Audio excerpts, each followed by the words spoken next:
And welcome back, ladies and gentlemen, to TEC Gauntlet Season 1, powered by WD Black and AMD Ryzen. It's going to be your host, your boy Aggressive, this time around, coming back once again with, of course, caster and analyst Quaint, and, of course, caster and analyst Floki. Welcome, ladies and gentlemen, down to the analyst desk once more. And we got a lot of banger of a couple of matches for you down for this time around. How are you guys feeling about this matchup? Ooh, Valor. I mean, you want to take it away, Queen? Take it away. No, honestly, I'm really hyped for what it is. I am a little low on energy, but I still am so pumped for what is about to come. It's gonna be Team Valor going up against Team Force One, if I'm not wrong, and I'm so pumped for this. Yeah, likewise. I mean, Force One is a team that, historically, since I started watching them around 8 or 9 months back, they were picking up that breach and they were doing some very cool stuff with it. I don't know where that Force One's gone, but I want them back, and I want to see that kind of stuff come out for them a little bit more often. Breach did get some couple of changes in the last patch. This ult got a lot wider. It's a lot better now, and I think the Concuss also got a lot wider, so it's a lot better now. The trade-off, of course, is having one less flash, but yeah, we'll see if Force One decide to go for that.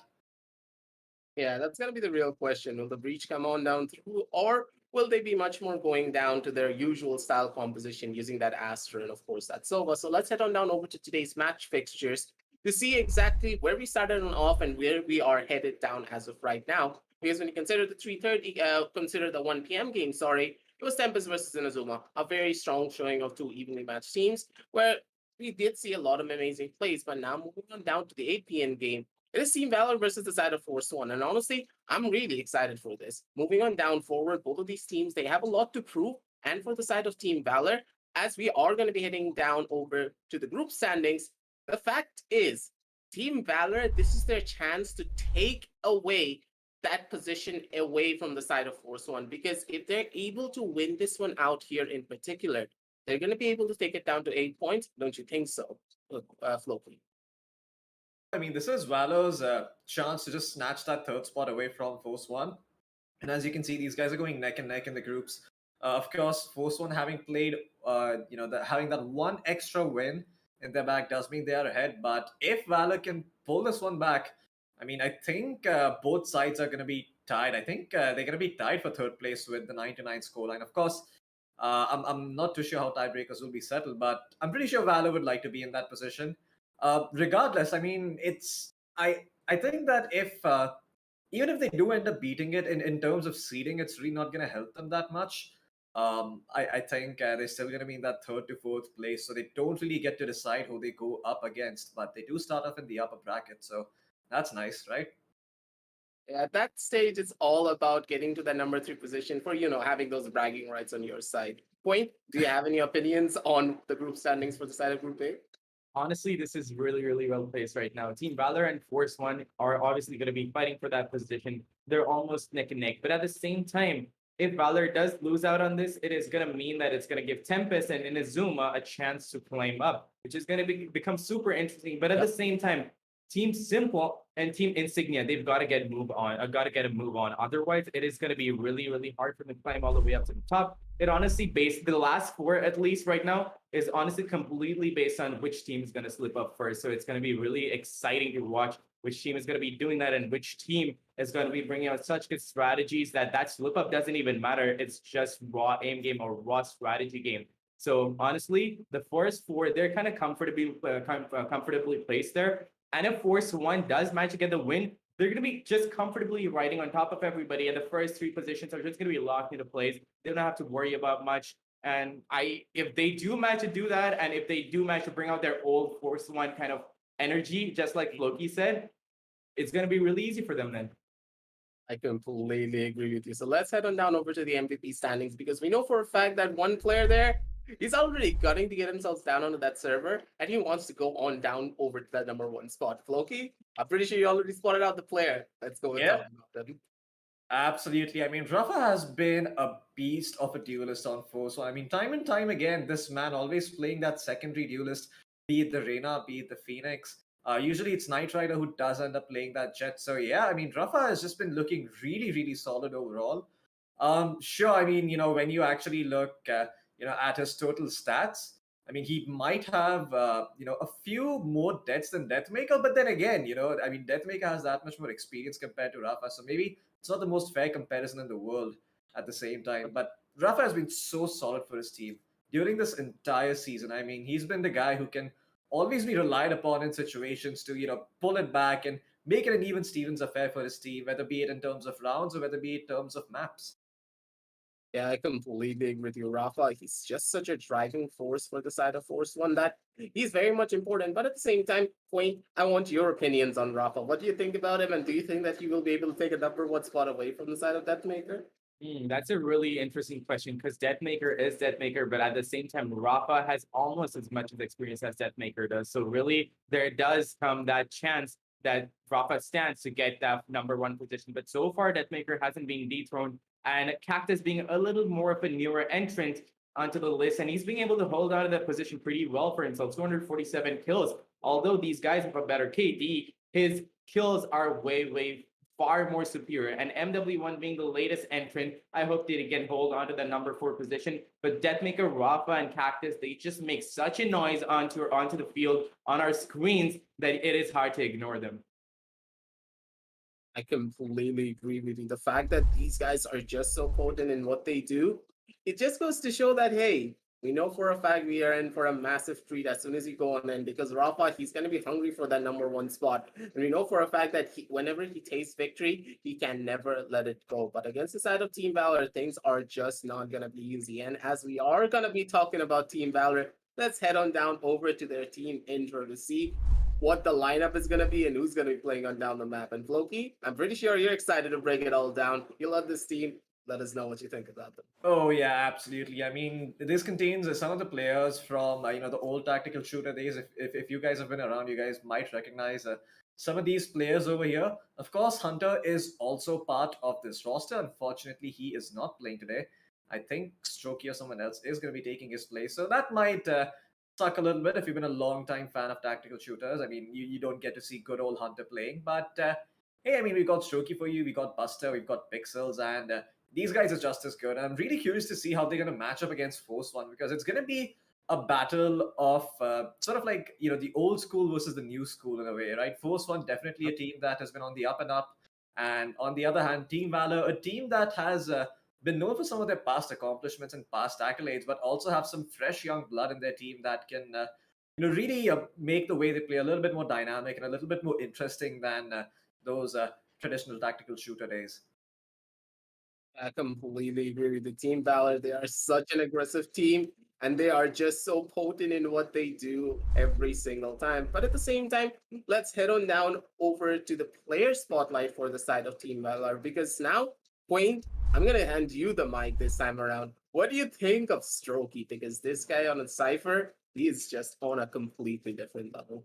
Like, you know exactly what I'm going to be saying because every time I see a Cypher meme coming on, I just get super excited because to me, information is top priority in any tactical shooter. And Strokey, he does it so well and just he gets that little bit of information that nobody else can and just throws it at his team, which is why they're able to play the way they are. Honestly, that entire lineup of Valor is so good that yes, Buster is there. Yes, the others are there. There are those top fraggers with that insane experience down the tactical shooter line, like Floki said. But Strokey just brings that little bit of oomph, that little bit of wild card sort of action that gives them that upper edge to be able to get those kills. Because without that information broker that is Strokey, Buster isn't going to be Buster, and Valor isn't going to be Valor.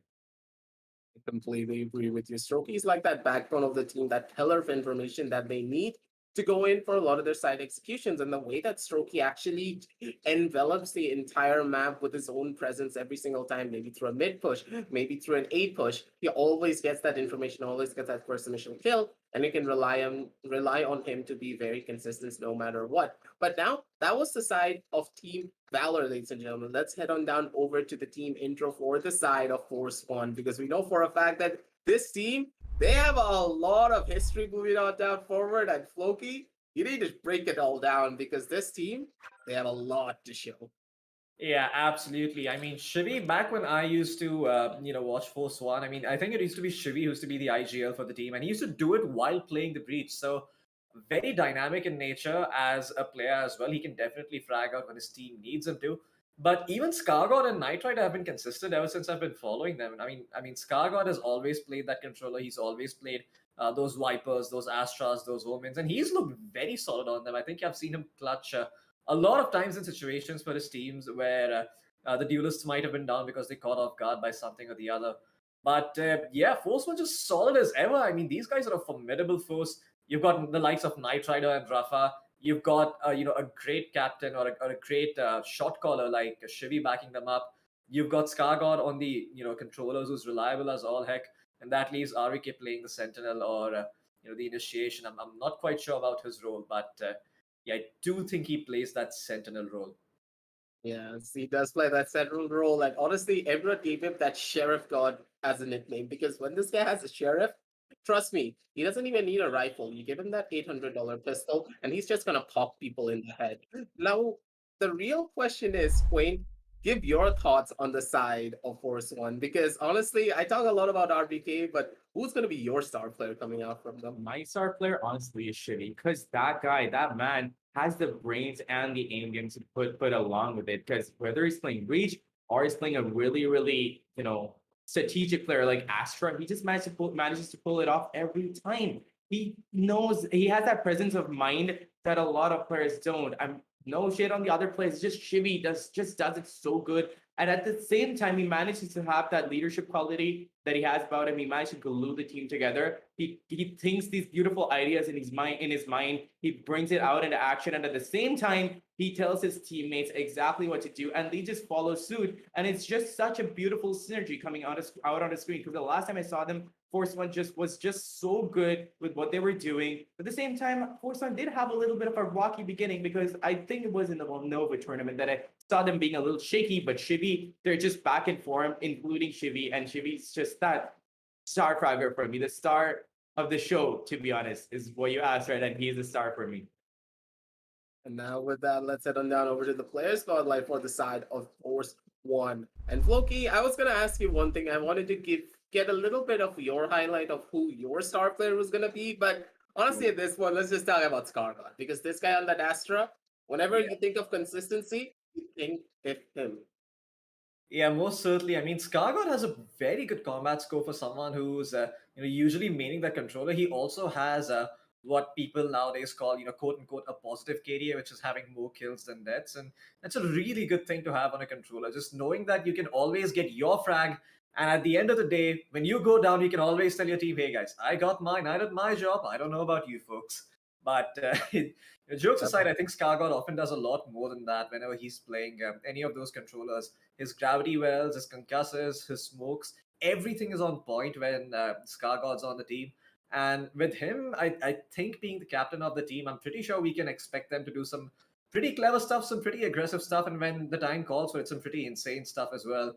I mean, Force One is the team that can kick into full throttle when they feel like the conventional strategies are working, and they can actually take you by surprise with how much confidence they can find despite them being down a couple of rounds. So you always have to watch out for the turnaround that comes from these guys, and they're like, you know what, guys, nothing we're thinking of is let's working. Let's just try to wing it.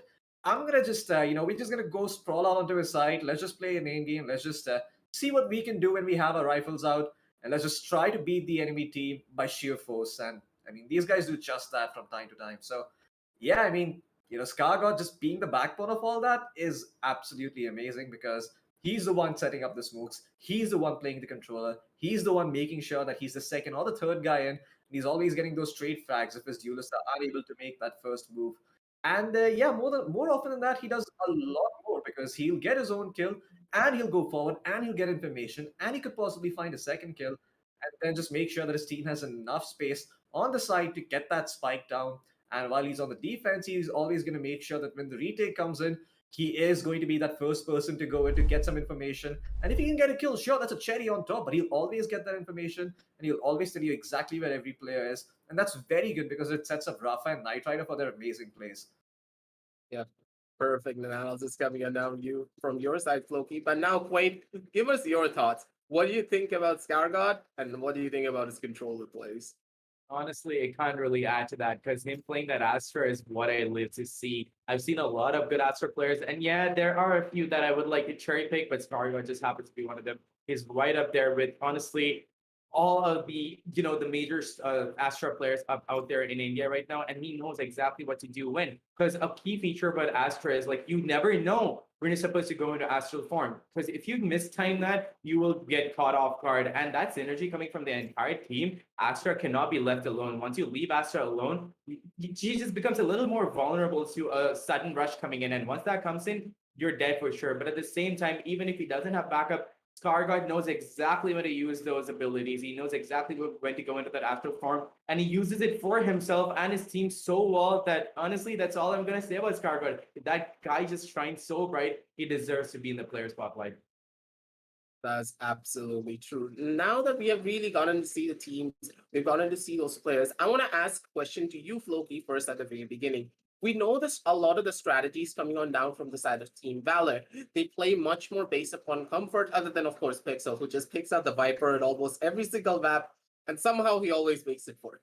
That's just Pixels, him doing Pixels thing. But at the same time, when you consider the side of Force One, I am a little bit skeptical about the fact that will they be able to go up against a lot of the different Viper strategies that the side of Team Valor have in their arsenal.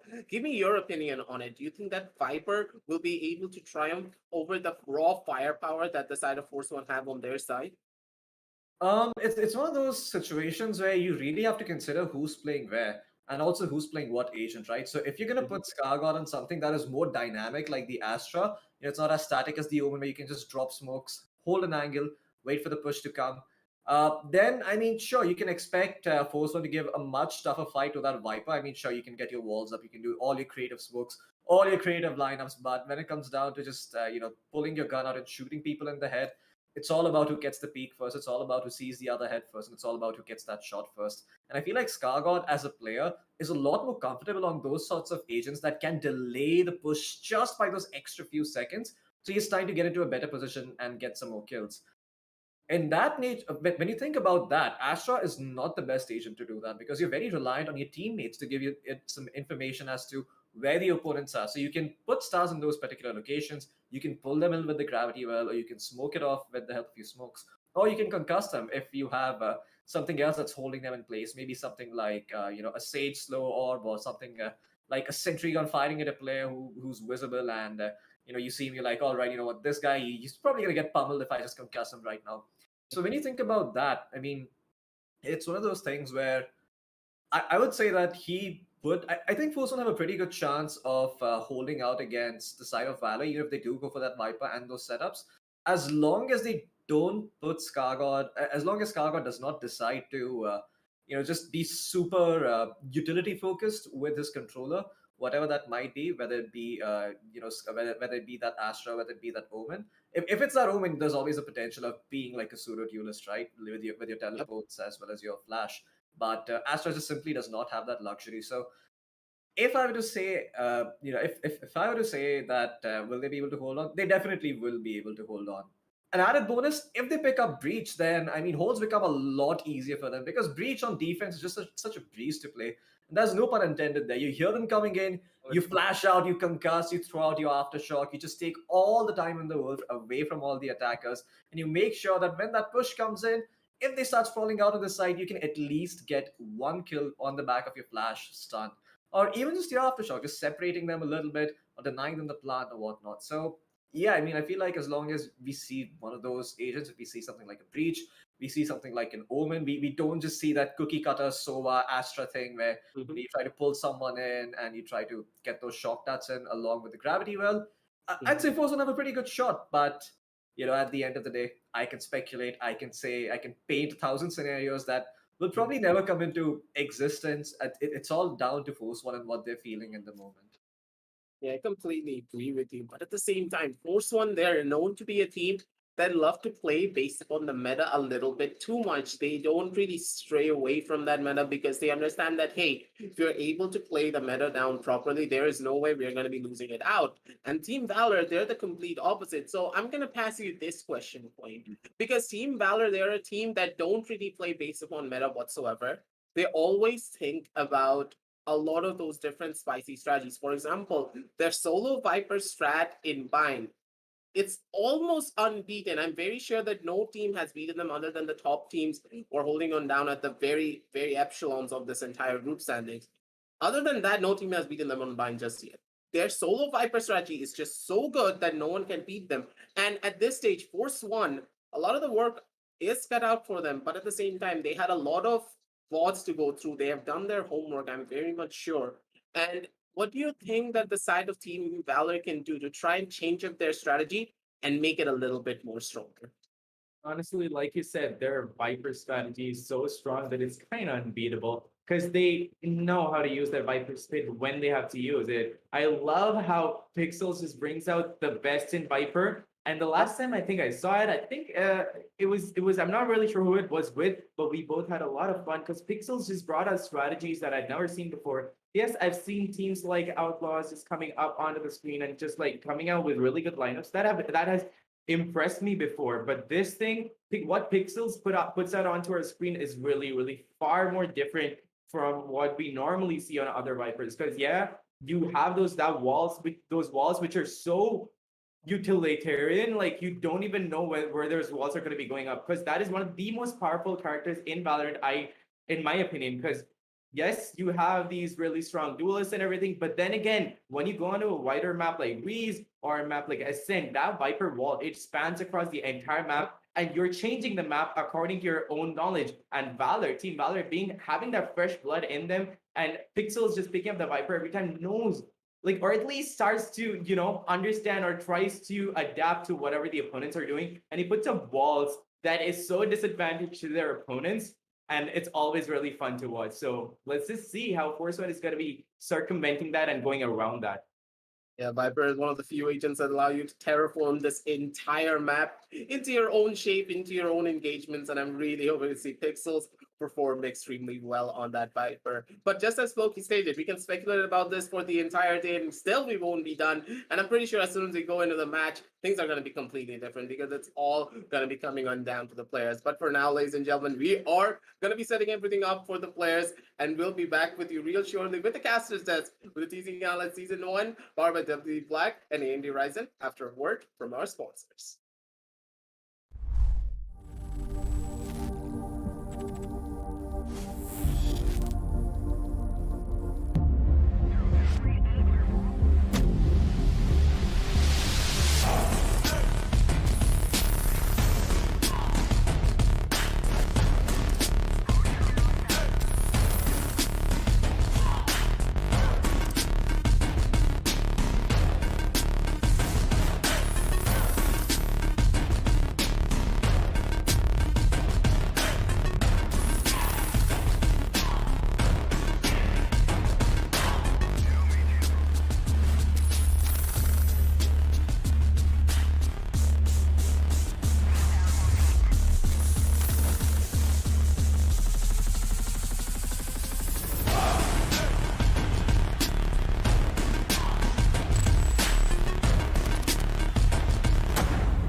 Well, ladies and gentlemen, welcome back to the Esports Club Gauntlet Season 1 Valorant powered by WD Black and AMD Ryzen Radiant. My name is Loki. Joining me for this one is my man, Quaint. But Quaint, before you can open your mouth, we need to jump into the map veto and see exactly which maps are going to be up for play today. So let's jump into the map veto and see which maps are going to be played. So it is going to be Haven Ascent followed by Icebox. About as cookie cutter as it gets. Quaint, what are your thoughts on this so far? Honestly, I think the last match that I was casting for, we did see a little bit of Haven action. And I'm so glad that we're starting off with Haven. Three sides that I've said this so many times before. I always love Haven because sometimes it doesn't come to strategy. It comes down to raw aim game. And when you see that going off on your screens, it's so fun to watch. And Ascend, a little bit, in my opinion, a little bit of one of those boring maps where you have to like sit down, wait to see what they're going to be pulling off. Not a lot of area to play with. It's just that you have so much give in that. You try to take mid control. You can't really do that without smokes. So yeah, we're going to be seeing smokes anyway. These are teams that we know are going to be taking smokes. They're so strategic. But at the same time, when those flanks coming from Haven, that is what I love, because you never know where a person is going to be flanking and when they're going to be flanking, because you have no idea what backstabs are going to be coming in. But at the same time, the decider map is going to be Icebox. Not a lot of that action I see going on. Icebox and Breeze are kind of a touchy subject in the Valorant community. I have no idea why they normally don't tend to deviate towards Icebox or Breeze, but nonetheless, excited to run through. I mean, likewise. And I think we should be jumping into the agent selection screen soon enough as well. So I'm going to restrain on giving my thoughts for the time being, because I'm just curious to see what agents these guys are going to be picking up. We should be jumping into that in just a bit. What do you think, though? I mean, do you think this is maybe one of those times where we see a breach coming out from either side on that Ascent map? We have seen Global Esports pull it out. But you know what? I don't even need to ask you this question. Instead of speculating, let's jump into agent selection and see for ourselves what these guys have decided to pick up. Okay, so both sides opting for that Cypher as the choice of the Sentinel. Knight Rider, I know how you're feeling about that, but that agent's ban, you can't pick it. It's too new. Move away, get the jet. I know it's me saying it. I know it's me, and I know I'm the biggest jet hater in the world. But pick up that jet. You better on that, my friend. And we are. I mean, I always love Cypher plays coming out in RVK and Tchaikovsky.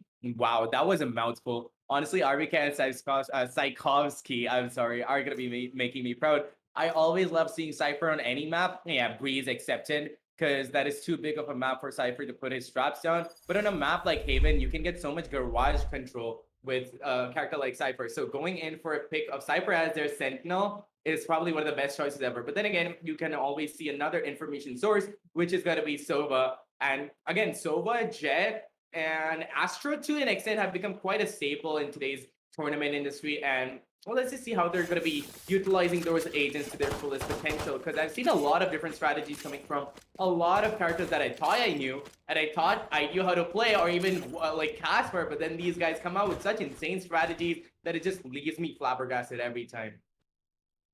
Absolutely. I mean, I feel like we have some of the best players here, just showing us how some of these agents are meant to be played, and of course, both sides opting for that Cypher. And like I mentioned, let's just jump into the match. I mean, I'm going to continue talking, and yeah, I was mentioning a little while earlier that if we see Scargott playing that Omen, there's a much better chance that Force One have that extra fragging potential, that extra duelist potential on one of their players. So Yeah, let's see what Force One are made of, as they are going to be starting on that defense side.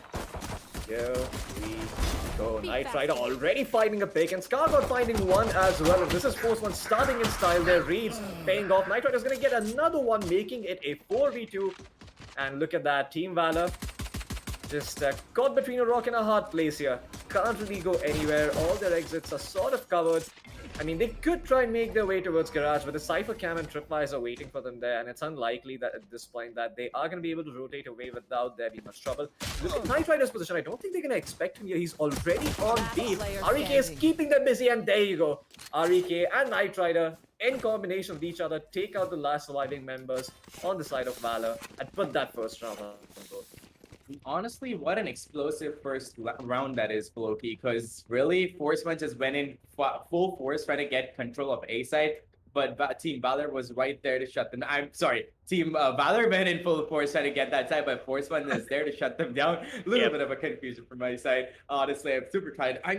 You know what? This is exactly why I'm having this kind of Red Bull in my hand. I'm just chugging this right now. But at the same time, if you guys are feeling as low as I am, you can honestly just wait for those QR codes to come onto your screen, scan them, and get your Red Bulls and get ready for the action. Nonetheless, the second round is going to be coming into play, and off the bat, we're going to be seeing the game just dashing into sight to get that plant down, but he hasn't cleared out the corners yet. He hasn't cleared out the site, and that is going to mean that he's going to be going down. And honestly, Scargut is going to get all the time in the world to reload his gun and take out Pixels. Kind of a funny little play over there. Not really sure why they went in for such an aggressive push. Maybe they're just feeling the other teams out, but at the same time, not really recommended when you're starting off on a map like Haven. Nonetheless, that is just going to be the second round into the favor of Team Force One. Good hold onto the site, and I'm not really sure. Like, Scargut had such good control over his crosshair, and on top of that, look at that. He was like calm there, just left, right, just goes in for that reload and just takes him clean out. Nonetheless, this is going to be a bonus round coming in from side of Force One and a full buy coming in from Valor. They might have just wanted to get those first two rounds done with so that they can start bringing guns on their side and just go ham on Force One. Yeah, I mean, that could definitely be the case. Force One, they are the kind of team who are very meticulous with how they play their first few rounds. I mean, which team isn't, but them a little bit more so. I mean, these are lots of footsteps being given up by Team Valor over here. I think that's what I'm saying. Shot. Buster's already gonna check that corner with those hot times, dealing so much damage over to that Sova. The shield's completely gone for Shivi. He's trying to throw some shotguns to delay their push, and Rafa's actually gonna find a single kill. Delay that push coming in from Shot with the hot hands as well, and Shivi peeks out on his back, gets that kill, and reinforcement has arrived. Scar God's here. Smokes are gonna go out. There's the Dark Cover to help them out, and now Hunter and the boys, well, should be looking to recount the spike and fall back, but they're going to be denied by Shivi once again. Buster's going to find one kill to redeem himself, but that's going to be about it. Scargot TP's out, gives away the information, and Shivi is going to take advantage of the confusion, peek out and get a kill.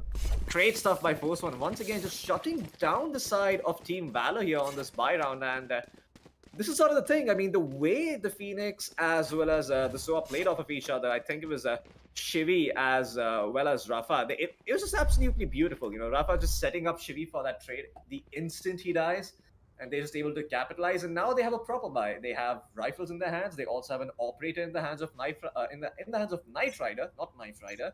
It'd be very weird if he actually somehow found a way to ride knives, but Blade Runner. Yeah. But oh my god, Shivi puts Hunter out of his misery before Knight Rider even got the chance. I mean, he's the guy playing the operator. He should be the one doing that. Ooh, but a beautiful tap game that he put on to Hunter. Hunter didn't see that coming, and not a lot that Team Valor can be doing right now. But as I'm saying that, Pixels is going to be like a sheriff is all we need. Does manage to get that kill, but he's still very, very low on his health. Does manage to pick up a second kill on Knight Rider, but gets taken out by RBK. A lot of good damage done by Team Valor over there, but at the same time, Force One has to be holding it down a little harder, otherwise they're going to be going down. But nonetheless, RBK does manage to take down Buster, bringing it down to a 1v3 situation. Not a lot of health on Tchaikovsky over there, but he has to go in for that push, or else he's not going to get the money that he needs or deserves. So he does go in for that push, does try to get a kill, but no, that flick isn't going to land, which means that it's going to be the fourth one coming into the hands of Force One. And honestly, their economy is looking super strong right now, Loki. Valor has got their guns up and running too, but let's just see how aggressive they're going to be and how long that's going to last them. Yeah, I mean, if you look over to the side of Force One, most of them actually have their ultimates almost ready. Rafa's 1 point away, Scargod's 1 point away, Knight Rider's 2 points away from his ult. So yeah, lots of stuff going in the favor of Force One for the time being. But now going to be going up against Rifles, and it does require him to get some opening kills. And Knight Rider's going to do just that by finding Buster to start things off once again. And yeah, this man has just been so crucial for the side of Force One on his jet to get those opening frags and keep the enemy on their toes. And now the game pushing forward like this could end up getting taken out here by Shivy if he's not too careful. But yeah, once again, I mean, look at the amount of faith they place on their Sentinel on the side of Force One. There's just a single Cypher on the C side, everyone else, one on B, one on A. And yeah, they're just shutting down the side of Team Valor here. They basically have no room to move. There's a tripwire that is set up to prevent any backstabs from coming through, but it's not even about the backstabs. It's just about the fact that where the hell are they gonna go? I mean, in Garage you have the Cypher waiting for you. You have the camera to help you out as well on that C side, although I don't see it for the time being. The Astral Divide is gonna come through. They're gonna be able to plant that spike in. I mean, sure, like you got stuck in the tripwire there on the game, but that wall just makes sure there's no way you die. Nice hot hands from Rafa to actually deny the plant for a little bit longer. Pixels is gonna find RVK in the meantime. Rafa gonna use their wall against them. The shotgun's gonna come through. Saikovsky just so lucky to be alive right now, but it's gonna be taken out by Shivy, eventually making it a 4v3 in favor of Force One Esports. And now the 4v3 situation, it's gonna be super hard for Hunter and the boys to hold on here unless Hunter, his spidey senses tingling, sees Scargot, takes him out without one tap. Elsewhere though, Scargot did find another kill. Rafa is gonna be the one who finds it. The game is holding inside there in the cubby area. That was a bit of an ugly kill. Rafa just jumping and getting that burst fire shot, the triple shot, whatever you'd like to call it. Honestly, it was a little rushed out. They could have gone in for that A take, but they should have been a little more careful about it.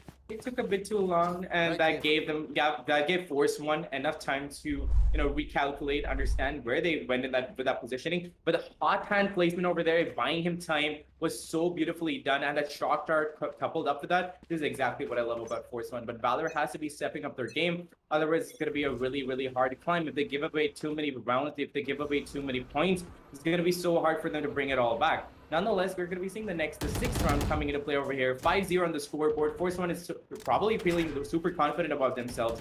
All they have to do is hold down the side, and C side is being tried to take, is something that is what Valor is trying to do. They're trying to take C side, but at the same time, it is going to be Scargod and the Cypher over there just holding it down, waiting for that push to come in, and all they have to do is wait it out. But a good wall positioning coming in from Phoenix over there does mean that all the information is going to be denied, but at the same time, kills are going to be picked up by Force One over there, and a beautifully coordinated retake. I mean, the side wasn't even taken that properly. They tried to take the side, but Force One didn't even let them do that. They just came out onto the side, and we're like, you know what? Yeah, you're getting onto the side, but honestly, you're not going to be able to match up against our guns. And a really good wall positioning for the Phoenix over there, but all it managed to do was just deny them the information for a little bit, but they gave it their all. They have to just improve upon how well they're timing their takes at this point, and they'll be able to start, getting that momentum back.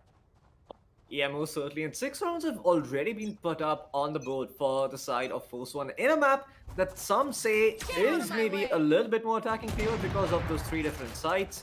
Knight Rider's actually going to find a kill this time on Saikovsky to open things up. He has been tagged up by the Sova. Is going to dodge that first ult shot, but guess what? Hunter is going to be able to deal with Rafa nonetheless. So, I mean, they at least get 1 kill out of it, but Shivy goes out and takes him out as well. And now the only surviving member on the side of Valor is going to be Pixels, playing inside that dark cover. Just trying to find at least 1 kill and maybe get the spike down. So he's going to have some money, but he's going to be denied by Knight Rider. I mean, he had 2 bullets in his gun, and he couldn't even go for that reload. So even if he did try, he had to go in for this 2-bullet gameplay. 1 tap or nothing, honestly, is what he was playing with. The man was playing with fire, and he couldn't really do much, and he got hunted down. Pixel strategies is something that I love, and I hope that they're going to be able to pick it back up again. But nonetheless, you're seeing a good economy on both sides, except Valor is on a really crucial round. If they start losing this round, if they lose this round entirely, they're not gonna have any money at all. And Force One, on the other hand, not only do they have the money, not only do they have the guns on top of that, they also have all of their ultimates ready except Rafa. So it's gonna be a really hard round for Valor to take in, and I'm not really sure which round they're gonna be committing on, which side they're gonna be committing on. And it looks like they're gonna be going in for a B take, but that initial frag is going to be denied as that Jet tries to go in for a peek, and he's going to be dashing out. But Valor is going to be going in like a force of nature, and they're going to be going in as a team and try to get killed. But Valor is going to be answering back. They're just getting kills left, right, and center, just working so well together, and they start getting the kills. But a beautifully positioned shock dart does mean that Jet is going to be tagged heavy and has to dash back. He has to play with his team for after plan positioning, and it's down to a 2v4 situation. The Jet is probably the only person who can be taken out, and that is probably the only potential Force One has right now. The game is really low, and if that peak comes in at the wrong time, RVK is going to be facing certain death because he has no idea. The entirety of Valor is down mid waiting for him to come out. He does manage to get one kill, but he gets traded out instantly, and the last person left being Shivy tries to go in for the clutch, but there's only so much one man can do against three players from such a strong team such as Valor. That is going to be putting the first round onto the board for the side of Team Valor, and I hope that gives them just the amount of confidence that they needed to start bringing the rounds back. And they do have the economy to go along with that, but at the same time, Floki, this round does also mean it might go to Force One because, like I said, all their ultimates are ready. Yeah, once again, just having those ultimates up is such an X factor, right? I think especially RVK, he's had his ultimate since the start of the game, but hasn't gotten a single opportunity to pop it. This time around, is going to be trying to play a bit more aggressive so he can use it, but gets tagged up by the drone and has to fall back, change his position. Jumpy out! Oh no, the game takes him out. And RVK is going to meet an untimely demise. That means no tripwires, no cages, and no camera. A lot of information tonight from that Sentinel, and Shivy has also been spotted over here. He's going to be thankful that he's alive. With that shot up, tries to take out someone in the cubby, but doesn't really land. And you can see already the side of Team Valor making their way up A main, trying to get on site and confuse the living hell out of Force One, who probably thought that this was going to be maybe a B or a C take after that initial pick, but they walk into an empty A site. Phoenix allowed them, the Soa allowed them to. Shivy just like, you know what, this is not worth doing it. I would much rather play retake with my buddies. And he's right to do so, because he has that recon dart at the ready. He can throw it in a very good position from that B area. He's actually going to pick up the orbiting for himself and hand the other one over to one of his teammates there. He'll tag people up with that Hunter's View. He's actually tagged two up and is going to be able to find a kill on Tchaikovsky. Night Rider has been stunned up, but he's going to be okay for now. And out of nowhere, Force One courtesy of those ultimates. And there you go. They have found this round on the back of their ults. Great stuff here from Force One. Not only switching up their rifles and their weaponry when they need to, but also using the ultimates very, very effectively. Great ability usage from Force One. Just showing that these guys definitely know what's up on Haven. Exactly, and they're not even one of those teams that are super experienced, which means that they're going to be super slow. No. They know exactly when to fall back. They know exactly when to go in for those retakes, which is why Force One is what they are, because they have so much experience there. They know when they have to fall back, play along with their buddies, and just go in for those retakes, which is so beautiful to watch. But Valor, on the other hand, is no joke themselves, and they have to start getting their money back. Otherwise, they're facing certain death. Because this map, honestly, it relies a lot on that confidence factor too. And if they don't have that going for them, honestly, they'll start losing the flow. And if they start losing the flow, it honestly means that Force One is just going to be taking round after round. But nonetheless, we are going to be seeing a little aggression over on A's side, but a cheeky little positioning on C garage over there by Jet does mean that he might be able to get a kill, but Scargod sees him. He has to just wait for him to peek back, and that's exactly what is going to happen. It's an easy kill for Scargod, but that first kill does mean that their confidence is going to be lost, and not on top of that, the duelist of the team is also going to be lost. All they have to do right now is play around the information they have, go inside, take it down, and just hold it down as the best they can. Pixels is going to be putting up his Astro Smokes to just block out any vision possible. That means that Shivy is not going to be able to get any kills, but no, he knows his lineup well, and he's going to be able to tag out Shivy. And honestly, such a bloodbath is going to be happening exactly on the side of A. The neural theft does come in from Tchaikovsky. He knows exactly where they are right now, and so does his teammates. 2v2 situation, anybody's game is what this could be, and Hunter is going to be picking up a kill for himself, bringing it down to a 1v1 situation, but both are so low. And honestly, that health disadvantage on RVK does mean that Hunter is just going to be able to spray him down, putting the second round onto the board for himself. Beautifully played out by Valor, and a little hesitant Force One just meant that they were going to lose that round anyway. They did try to go in at the right time, but Valor is getting it back. They're getting their groove back. So yeah, maybe a little bit late into the game, but it's good to be back late than never, right? So yeah, I mean, at least Force One now have a bit of a proper fight on their hands. There was a slight problem. Hunter got 2 kills from the dark cover, which he probably had no business getting. And that's actually what enabled that entire clutch to come through. So huge props to Hunter for being able to pull that one off. But Knight Rider is going to be revealed, but he's going to break. Oh no, What? the dash comes in the worst possible direction. He's going to make it an even affair, but the operator has been given over to the enemy team. We'll see if the game is going to pick it up. No, the game has actually been... oh yeah, the game is still alive, but oh my god, Rafa is in such a cheeky position. Saikovsky, he spotted him at the last possible second. Okay, Shivi with the shot darts. Oh, and the hot shot. Wow. One enemy remaining. Oh man, Pixels just gets burned to oblivion. And electrocuted. All the elements working against him. Hunter's also going to be taken out. They should be able to recover the operator and bring it back for the sake of Knight Riders. Force One put up a 9th round on board for themselves on Halo, looking absolutely dominant, just delivering Valor. Last round before the switch. Honestly, and if they don't manage to bring this round back, and if Team Force One does manage to go into that double-digit area, yeah, like I said, Valorant is a game that is a lot about confidence, and if you let the opponents go into the double-digit, it just crumbles your confidence a little bit. But luckily, it's a team like Valor. They have that Valor factor going for them, and all they have to do is, to be honest, just play along with that Valor that they have. They have to play along with the hope that they can start bringing it back, and I know that they can. And all they have to do is get a little bit of that, you know, the uncertainty factor going for them, because they're being read too clearly by Force One, because them being that experienced team that they are going to be able to spray them down for smokes even and be able to get that kill. Like I said, Rafa is going to be able to get the game through that smoke, but only his ultimate is going to be taken out by Pixels. 4v5 scenario, and the bomb plant, the spike plant was almost given in, but then again, Force One just denied that, and they have that in their control. Hunter, however, over here is going to be putting out is Hunter's Fury. Just his namesake is honestly why he probably plays Sova and is so good at it. Shivi sees that cage coming in, does go in to take advantage of that. He knows exactly where Saikovsky is going to be, and he manages to take that kill for himself.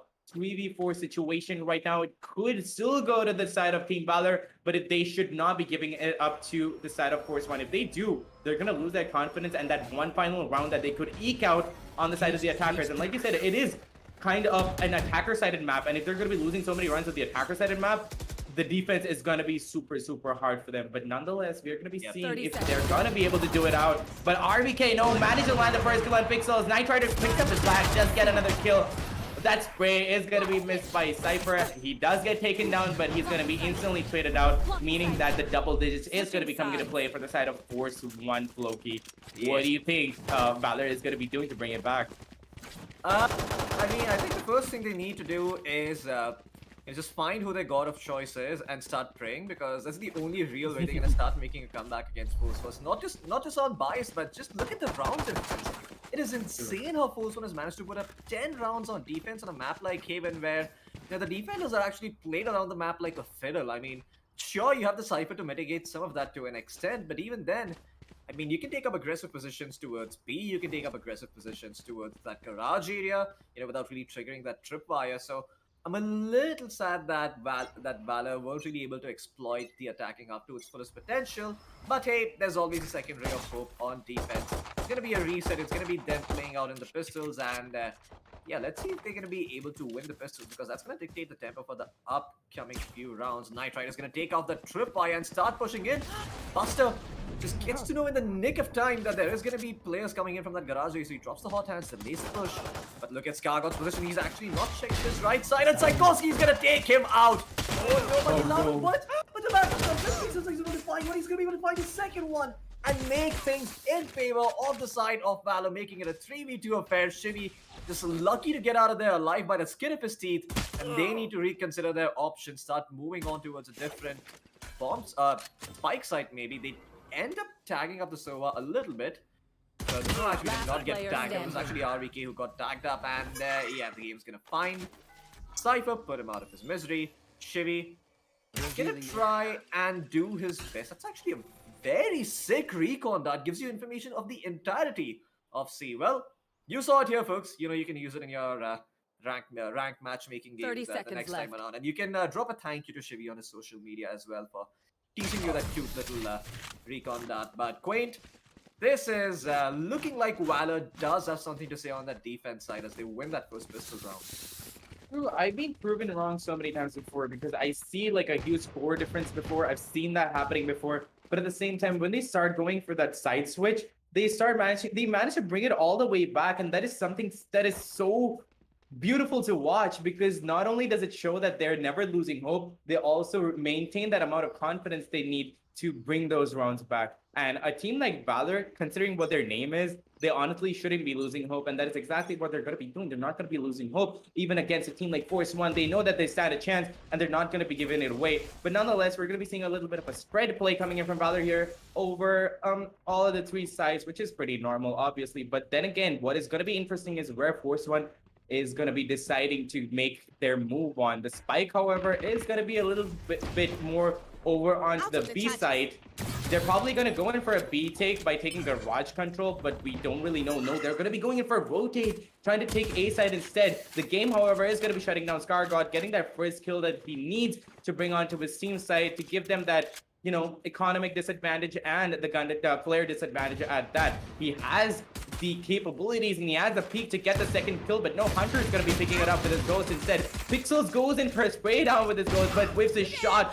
Oh my god, Rafa is going to be pushing it aside to get another kill, but no, he's going to be taken out by Pixels instead. 2v4 situation, and not a lot that Force One can be doing right now. Valor is honestly picking it back up, and Pixels is just going to be one-tapping Nitro to clean off the map. And yet again, we're going to be seeing Shivi being the only one that is left to clutch the round out. But then again, it is just one sole survivor against the entirety of Valor, except Buster. He can try to go in for that retake. I mean, he can try to go in for that collect round, and they have the pistol run going on. And it doesn't really matter if he doesn't get a kill. All he needs is economy, right? This is just the second round of the half. And on top of that, they've got such a good scoring on their side, like to their advantage. So they don't really have to worry about much anyway. Yeah, I mean, they can force by to their heart's content away. Just being in such a huge lead, they're going to be... I mean, they could possibly do another force buy if they end up losing this round, but I think it's unlikely. They have their weaponry now, and they should be able to make takes happen on the back of that Omen Dark covers and you know, just Rafa going in with those flashes and whatnot. I have to say, Force One, they definitely look really, really good on defense on Haven, but I think Valor is starting to get a feel for how Force One are playing things out. Of course, this is going to be the first buy round, so this is maybe where things change here for Force One, but... them having upgraded to 3 rifles means they feel pretty confident about their chances of winning this round on the side of Valor. Oh, never mind. That might have actually... Oh, yeah, they did upgrade to rifles. Huh, never mind. So they are placing their eggs in one basket, so to say. Okay, then let's see how this turns out. Very aggressive positioning by multiple players on Valor towards that A area. You can see the Soa is in that little cubby, as well as the Phoenix having pushed up all the way towards A main. Knight Rider's taking advantage of this. He's actually pushed up towards Garage, and he's going to soon realize that there's no one playing Garage here. Might get caught off guard by Pixels pushing forward to try to find that opening. But you look at the positioning of Knight Rider. Buster's actually going to eat a flash for the time being. He's actually going to move back, but he walks into the waiting arms of Rafa. ScarGod's going to be able to find another, and even though Pixels did a great job at mid of finding Knight Rider and shutting the lurk down, they're not going to be able to prevent this plant coming in from the side of Force One. Exactly, the smokes are going to be coming out to block any sort of vision whatsoever. And Pixels, however, is feeling a little brave today. He wants to go in for that kill. He tries to go in for that kill, but Chibi's going to be shutting him down. And that is going to be followed by Saikovsky, who follows suit, does the exact same thing, does get taken out. And it goes down to a 1v3 situation in which it's only the game, but it is a Jet that he's playing. And we know what he can be doing on the board right now. So honestly, he could go in for that retake. He couldn't go in for that clutch. Isn't going to be really that hard for him. But that there is a really good post-plan, position being held by Force One. All the game has to do is eat them out one by one and just go in for 1v1 situations. But no, he dashes in at the wrong time. And more than that, he dashes into the wrong place. He dashes straight into the god himself. He dashes into Rafa's face. He was playing that Phoenix. And all he has to do is calmly take out his gun and blow Jet's head clean off. That does mean that is going to be the 11th round coming into play for Force One. When they have that snowball rolling down, it's going to turn into an avalanche now for Loki, because the next round, once they win this out, it's going to go into match point, and Yeah. Honestly, that's a really confidence breaker for Valor over there. Mm-hmm. I mean, I don't want to be the one, spoils the fun, but allow me to play devil's advocate over here. We have seen big leads being blown up, and I think you know which game I'm going to be talking about. I mean, our viewers, if they were around here a few days back, a certain match between Team Enigma and Kuchpi went all the way on Breeze with 7 overtimes. And it was a situation that seemed impossible to us when we were watching it, but became very, very plausible when that side switch happened. So Uh-huh. I wouldn't throw in the towel if I was Valor just yet. I do think they have a solid chance of making a comeback over here. But the question is, how are they going to do it when they have Stingers and Frenzies and Sheriffs in their hand and they're going up against the Rifles on the side of Force 1? That is the question, because they do need to win this round to give them that sense of comfort going into the next one, that, okay, we have some breathing room. Not a lot, but at least for the next 2 rounds, we can take a bit of a chill pill. And just having that time of, just mental relaxation, just being able to conserve your energy for those upcoming rounds can be very, very important, because, I mean, when you're down like this, you're spending so many mental resources just trying to figure out what the enemy team is doing, right? And, once you are at such a disadvantage, you do need those few rounds to just being able to catch up and be like, okay, we have a read on them. These rounds are going to be a bit free for us because we did win an eco, or we did manage to run the timer down somehow, etc, etc. But enough theory crafting. Let's actually move into the game, and there you go. That camera being taken out right off the bat here from Scargod might actually draw some rotations towards C, but they're making their way towards A. No one really eats that shock dart from Hunter, but Hunter does have the backup of Pixels this time around, and that man has been impeccable with his aim today. Even though Valor are not in the best position, he definitely has done his job. Honestly, and at the same time, nobody's leaving the sides they're holding. The defense is being super, super confident in whatever they're holding. They know that their team are going to be good for wherever they're going to be holding, and they're not going to be going out anytime soon. Hunter does manage to take down Rafa's ultimate, but that's all he's going to be able to take down because it gets instantly taken out by Chibi. The opponent, there's going to be an entire bloodbath in fact, Loki, but it's down to a 2v2 at this point, so it could be anyone's game. The spike plan does go in though, and the retake scenario has been set up, and it is all left to Psychovsky and Buster to take it back. They honestly can, but the positioning hit by RBK does mean that he's going to be able to get a kill, and that's exactly what is going to be happening. He does manage to get a kill, but Psychovsky is no wimp himself. He's just going to be taking that Guardian. He's going to be getting a clean kill on on RBK over there. But then again, it is Rafa we're talking about, and on top of that, Psychovsky didn't have the health that he needed to clutch out the round, and that, Rafa is obviously going to be taking the fullest advantage of that.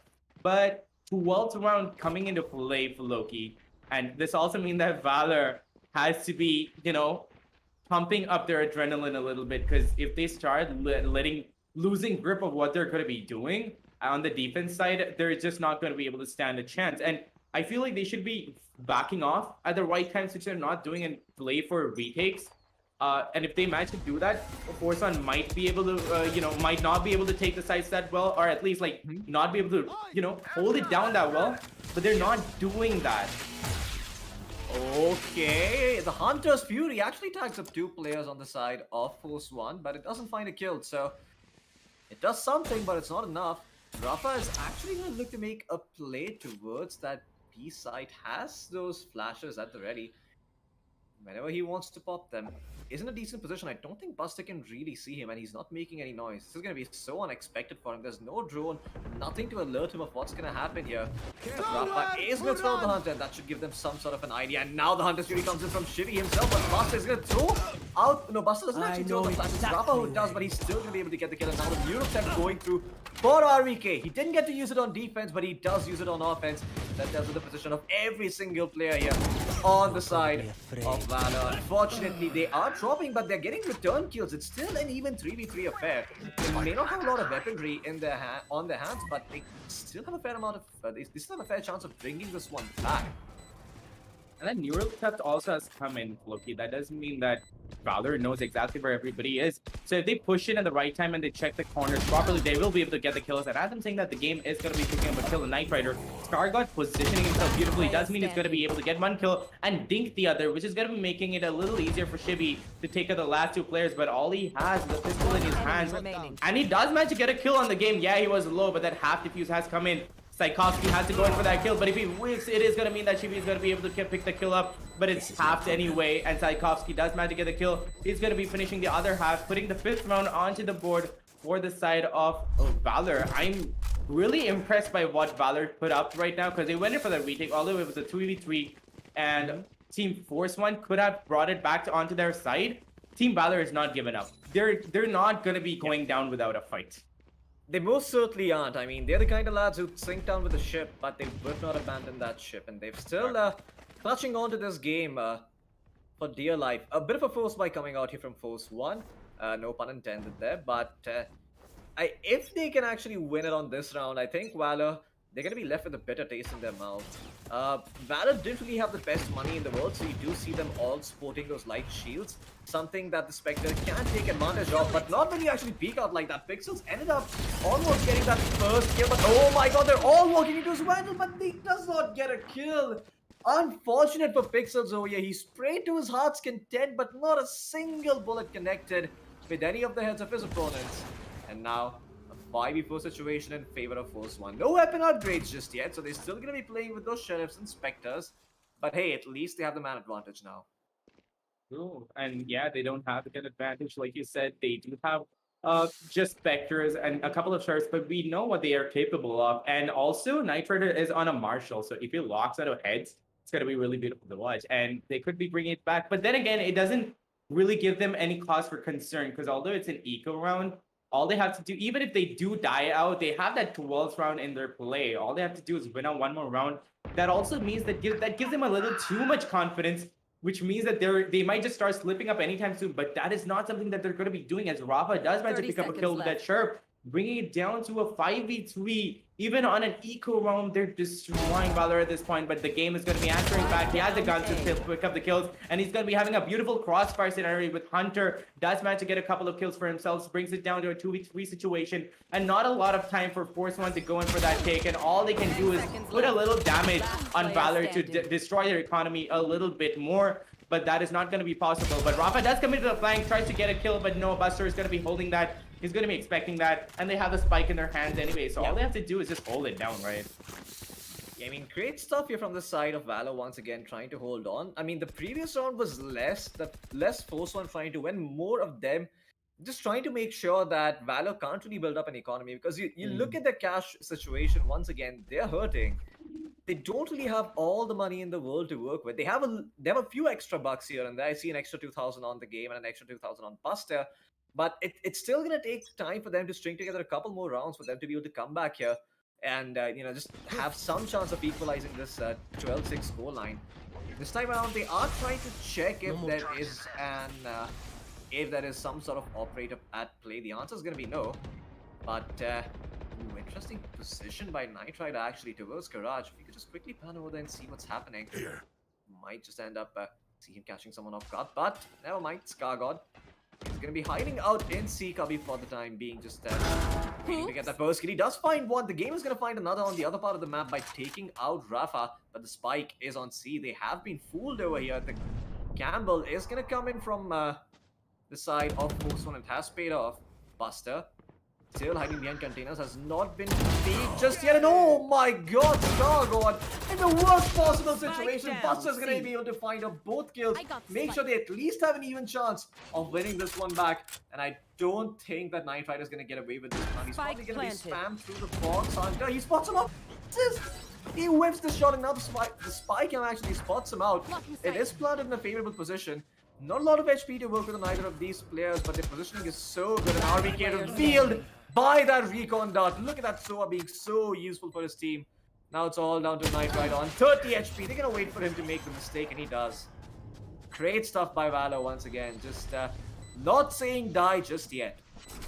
Honestly, I love the momentum that they've got going on because they're managing to bring it back from such a heavy score difference. It was 10-2, I believe, and they managed to bring it back all the way to 12-7. That is not a feat that a lot of teams can manage, and Valor is managed to they're managing to put that fight up. I'm sorry, I had a little bit of a trip up over Yeah, there, that's but okay. they're managing to put that fight up, and I'm loving that about them. So if they keep that going on, we might just see the comeback off the century because they're going to be coming back from 10-2 to 12-12. If we see an overtime going into this, honestly, Floki, I am going to be surprised, and I'm going to be calling this probably going to be one of my all-time favorite matches because that comeback is just going to be insane if they manage to do it. But nonetheless, we're going to be seeing what they're going to be trying to do this round. Hunter does go in for a few shock darts to catch anybody off guard, but no, Knight Rider and his buddies have other plans because he goes into that dash, goes in with that upgrab, gets a kill, gets another on Hunter, and it's going to be a bloodbath, bringing it down to a 3v3 situation.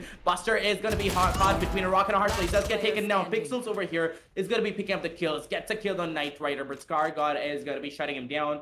1v2 situation, really possible for Valor to be able to take this down because the spike is not in the possession of Force One, but he does not know that. Goes in for the peak, does want to get that kill out, and that means that he's going to be taken out. 1v2 situation, he didn't really have the advantage that he needed to win out that round, but he gave it his all, and Valor as a team gave it their all, and that is what I love. But nonetheless, congratulations to Force One on winning out your first map.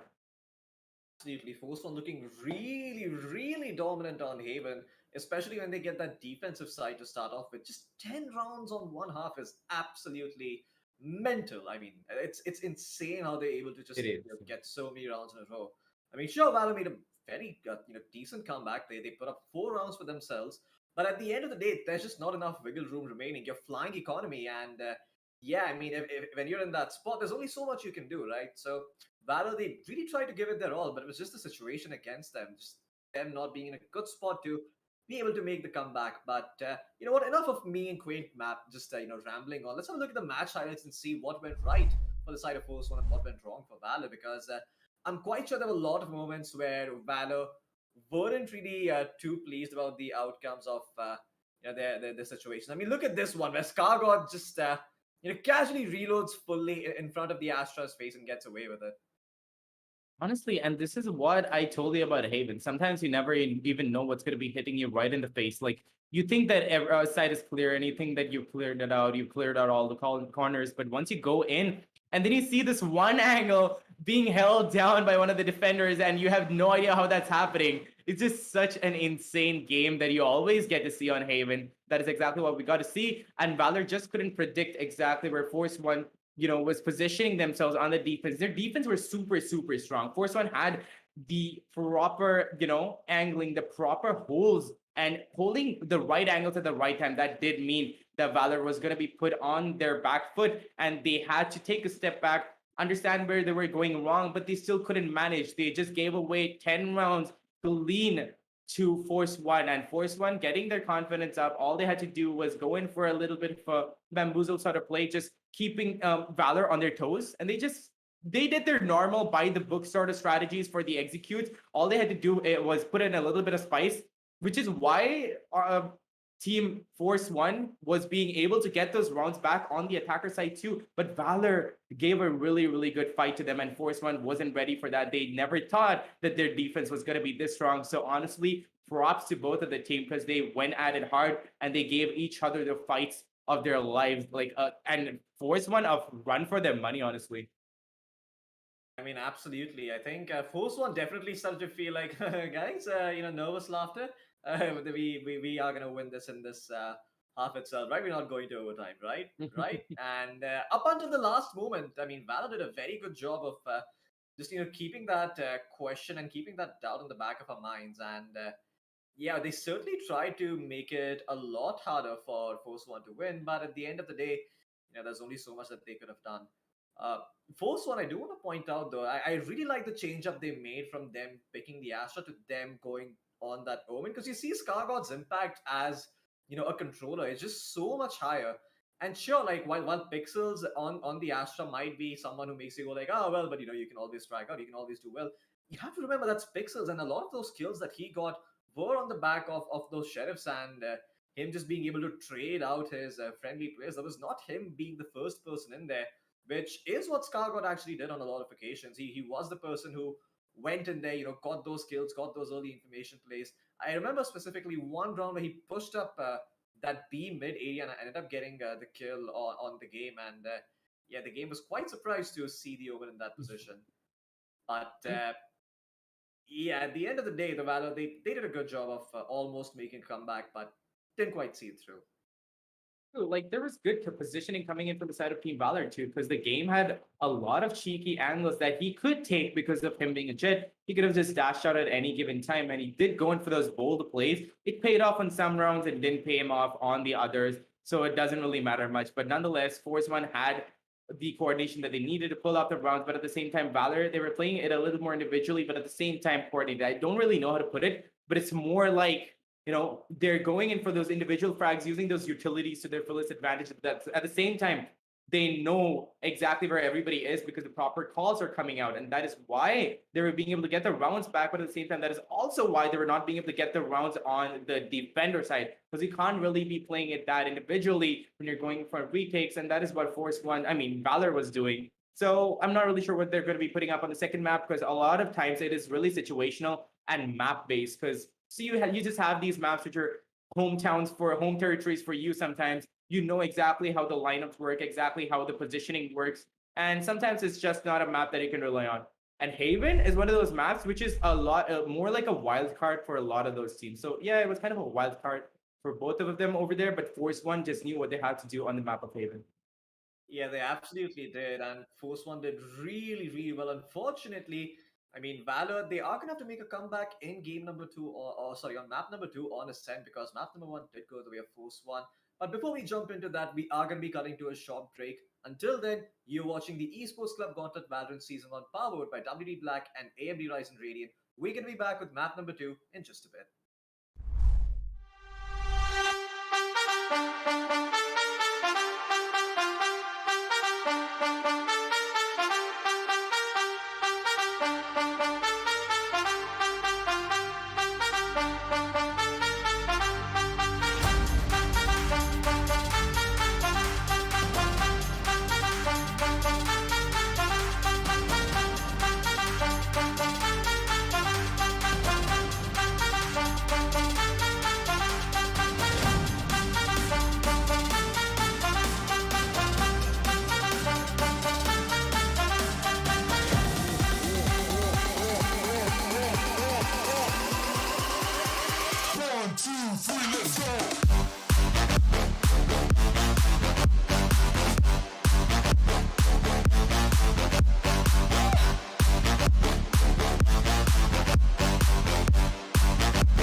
Ladies and gentlemen, welcome back to the Esports Club Gauntlet Season 1 Valorant, powered by WD Black and AMD Ryzen Radiant. My name is Loki. Joining me for this one is going to be Quaint. We are back with Force 1 versus Valor going up against each other. We have the map veto at the ready. So, you know what? Instead of us telling you the story with just words, let's have a look at what happened on map 1. The map veto is going to tell you everything you need to know. Of course, Force 1 just having a very, very dominant display on that first half of Haven with that 10-2 scoreline, something that the map doesn't tell you. But yeah, Quaint, I mean, what can we expect for map number 2? Do you think this is a map where maybe Valor stand a better chance of having a better scoreline, maybe even, you know, beating Force 1 and taking it to a possible game 3?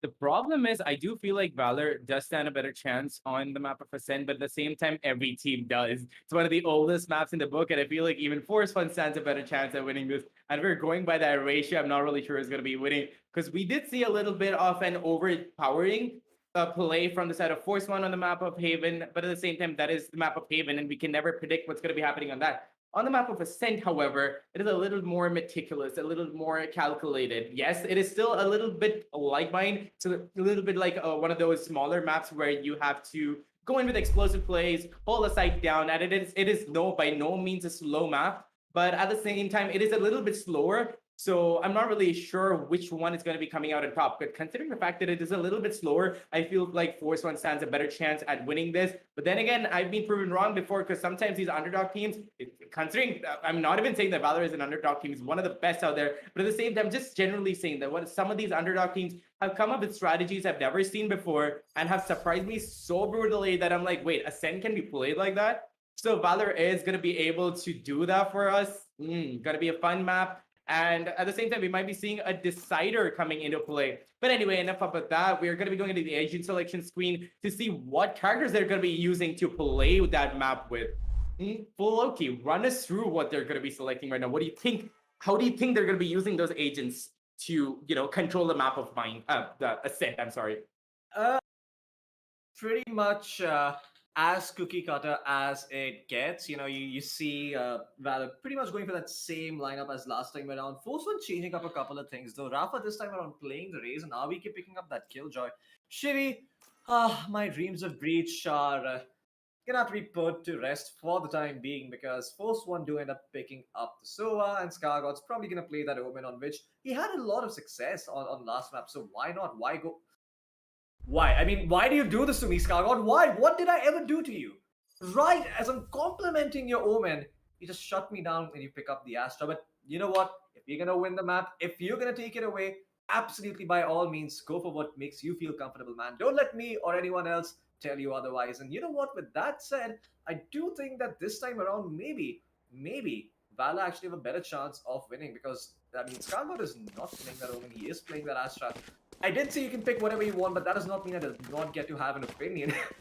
But jokes and metaphors and silly little quabbles aside, let's actually jump straight into the game and see how they're setting up and see exactly what Force One as well as Valor are doing. As Valor are going to be starting out on defense this time around.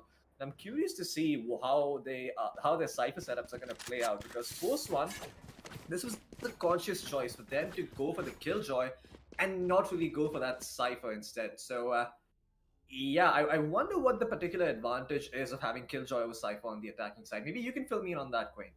Honestly, sometimes as much as I like Cypher, I still feel like Killjoy is a little bit of a better agent on the map of percent. Because you can just leave that turret down mid and just let it do its thing. You may never know when it's going to be picking up one of those waves coming off from one of the opponents, and it's just going to start popping off, and you're like, oh, they're there? And then you start getting all that information, and hold up. Pixels? He just looked around for no reason, and he got taken clean off the map. Brings it down to a 3v4 situation. Such a huge forceful play coming in from Force One over there. And honestly, they're living up to their name. Just taking the site by storm, they're taking by force, and VALOR is being left on the back burner. But still, you can't count Rafa out. He's coming in with a late entry, but what a storm he's coming in with. He's coming in fashionably late, comes in with a bang, does get a kill on them, and it is honestly a 2v4 situation that cannot be normally taken out, especially in the first round, but it doesn't really matter much. But as I'm saying that, RBKs is going to be popping off and not even giving them the satisfaction of even one kill. And what a burst of gameplay that came out over there. But at the same time, I feel a little bad for Pixels over there. He was just like probably just having a little bit of a moment. Just turns around and like, yeah, they're gonna take their own sweet time. It's Force One we're talking about. They're really meticulous and calculated. So they're gonna be thinking through how they're gonna be taking the side. So Pixels just turned around and paid the price for it. I'm not too sure what Pixels was checking for there. I think someone scared him. Maybe I don't know. It was Scargod's omen from last round lingering somewhere in his mind, so he had to check his back. But yeah, him looking away there was the weirdest thing I've ever seen. The game that he gonna find the first kill and dash for? What is up with these Jets and dashing forward? I really want to know. I don't understand this. Yeah, I think it's just the fact that, I killed you now, I get to desecrate your corpse somehow by trampling or dashing all over it and, I don't know, leaving my aura behind or something. But Hunter this time around with the classic is going to try to go forward and maybe find Knight Rider, but it's not going to succeed. Scargot also is going to find Pixels, and now Knight Rider spamming through the smoke. Tries to connect one kill, is not going to be successful. Buster takes out Rafa through the smoke. He's not going to be feeling too happy about that, but regardless, Force One, they pull it back. They have the spike at the ready, and they should be planning it soon enough. You can see Scargod already knows what he wants to do. He just wants to conceal that area, make sure they don't have an opportunity. The game surviving, but for what it's worth, he only has 34 HP remaining. True, but then again, he's just going into the top game. All he wants to do is flex that minimum share. That is looking really beautiful. But at the same time, Buster coming into the cheeky flank there is not going to be predicted by Scargod. That does mean it's going to be getting a kill. But at the same time, it is just the second round, and they have the guns to make it happen. And he's just going to be taken out as he didn't have the health even to, carry him through that clutch round. Nonetheless, second round coming into play. Force One looking super strong again. But then again, VALOR has come in with a full buy right now, and we're going to be seeing a bonus coming in from Force One X7 on RBK, who's like, you know what? You guys just play with the Spectres. I'm just going to be playing with my Phantom. I'm going to show you. Vandal, I'm sorry. He's going to be playing that Sentinel Vandal, just, giving the extra power to that turret. He's going to be playing along with his buddy, the turret. So let's see if he's going to be able to do that anyway. Still waiting for the update when the turret gets light and start running with that Killjoy, but I guess some things remain dreams for a good reason. But so far, Force One, they dream of taking this B site, and I don't think this is a dream that they can easily fulfill because there is the Cypher playing. There's going to be a lot of Cypher cages and tripwires to contend with. Chivy is going to throw out a shock dart to clear one out. It's going to be successful in doing so. And there you go. There's a chance to start moving in towards B, but this is just them actually faking their presence and then backing off. A classic Force One play. They spot out Pixels jumping away, but are not able to connect those shots. And Pixels walks away with his life still in his hands, but he's lost pretty much all his shields for it. And now, Force One, having faked out the side of VALOR, are starting to make their way towards A. But scratch that thought, because they're actually moving up towards Catwalk to maybe try and take that Gardens area up for themselves as, VALOR, I don't think they're going to understand this is coming. It's only now that the recon dart has been thrown that they might feel that, oh, this is them going for a market play. But Buster, he can sense something is fishy. He's going to spot out one, and there you go. The rotations are going to start coming in. Buster spamming through the smoke, trying to find those kills. Is not really going to succeed, but just slow the push down a little bit. Pixels finds the last guy through. Fortunately, the spike was not on Chivy, so Spike is still on site and can be planted, but a 4v5 situation and the clock running down, going. There's only 10 seconds remaining. The plant is going to go down at least, but it's still going to be hard for the side of Force One to hold on to this side. They're in very compromised position here. The slam starting to come through. Fast is gonna go on, but Skargod takes him out and does not get the and Pixel does not find the trade on him. He did take out Rafa though, and he is gonna be able to find Skargod as well as he gets that triple kill all down to RVK. Spots out one. He get that second. Yes, he can. He finds the jet, and now he's in a 1v1. RVK somehow clutches it back. Takes it right out of the mouths of the side of Valor, and Valor are gonna be so frustrated with RVK because he just pulled off a miracle. I mean, that was insane. Honestly, Loki Sentinel, what?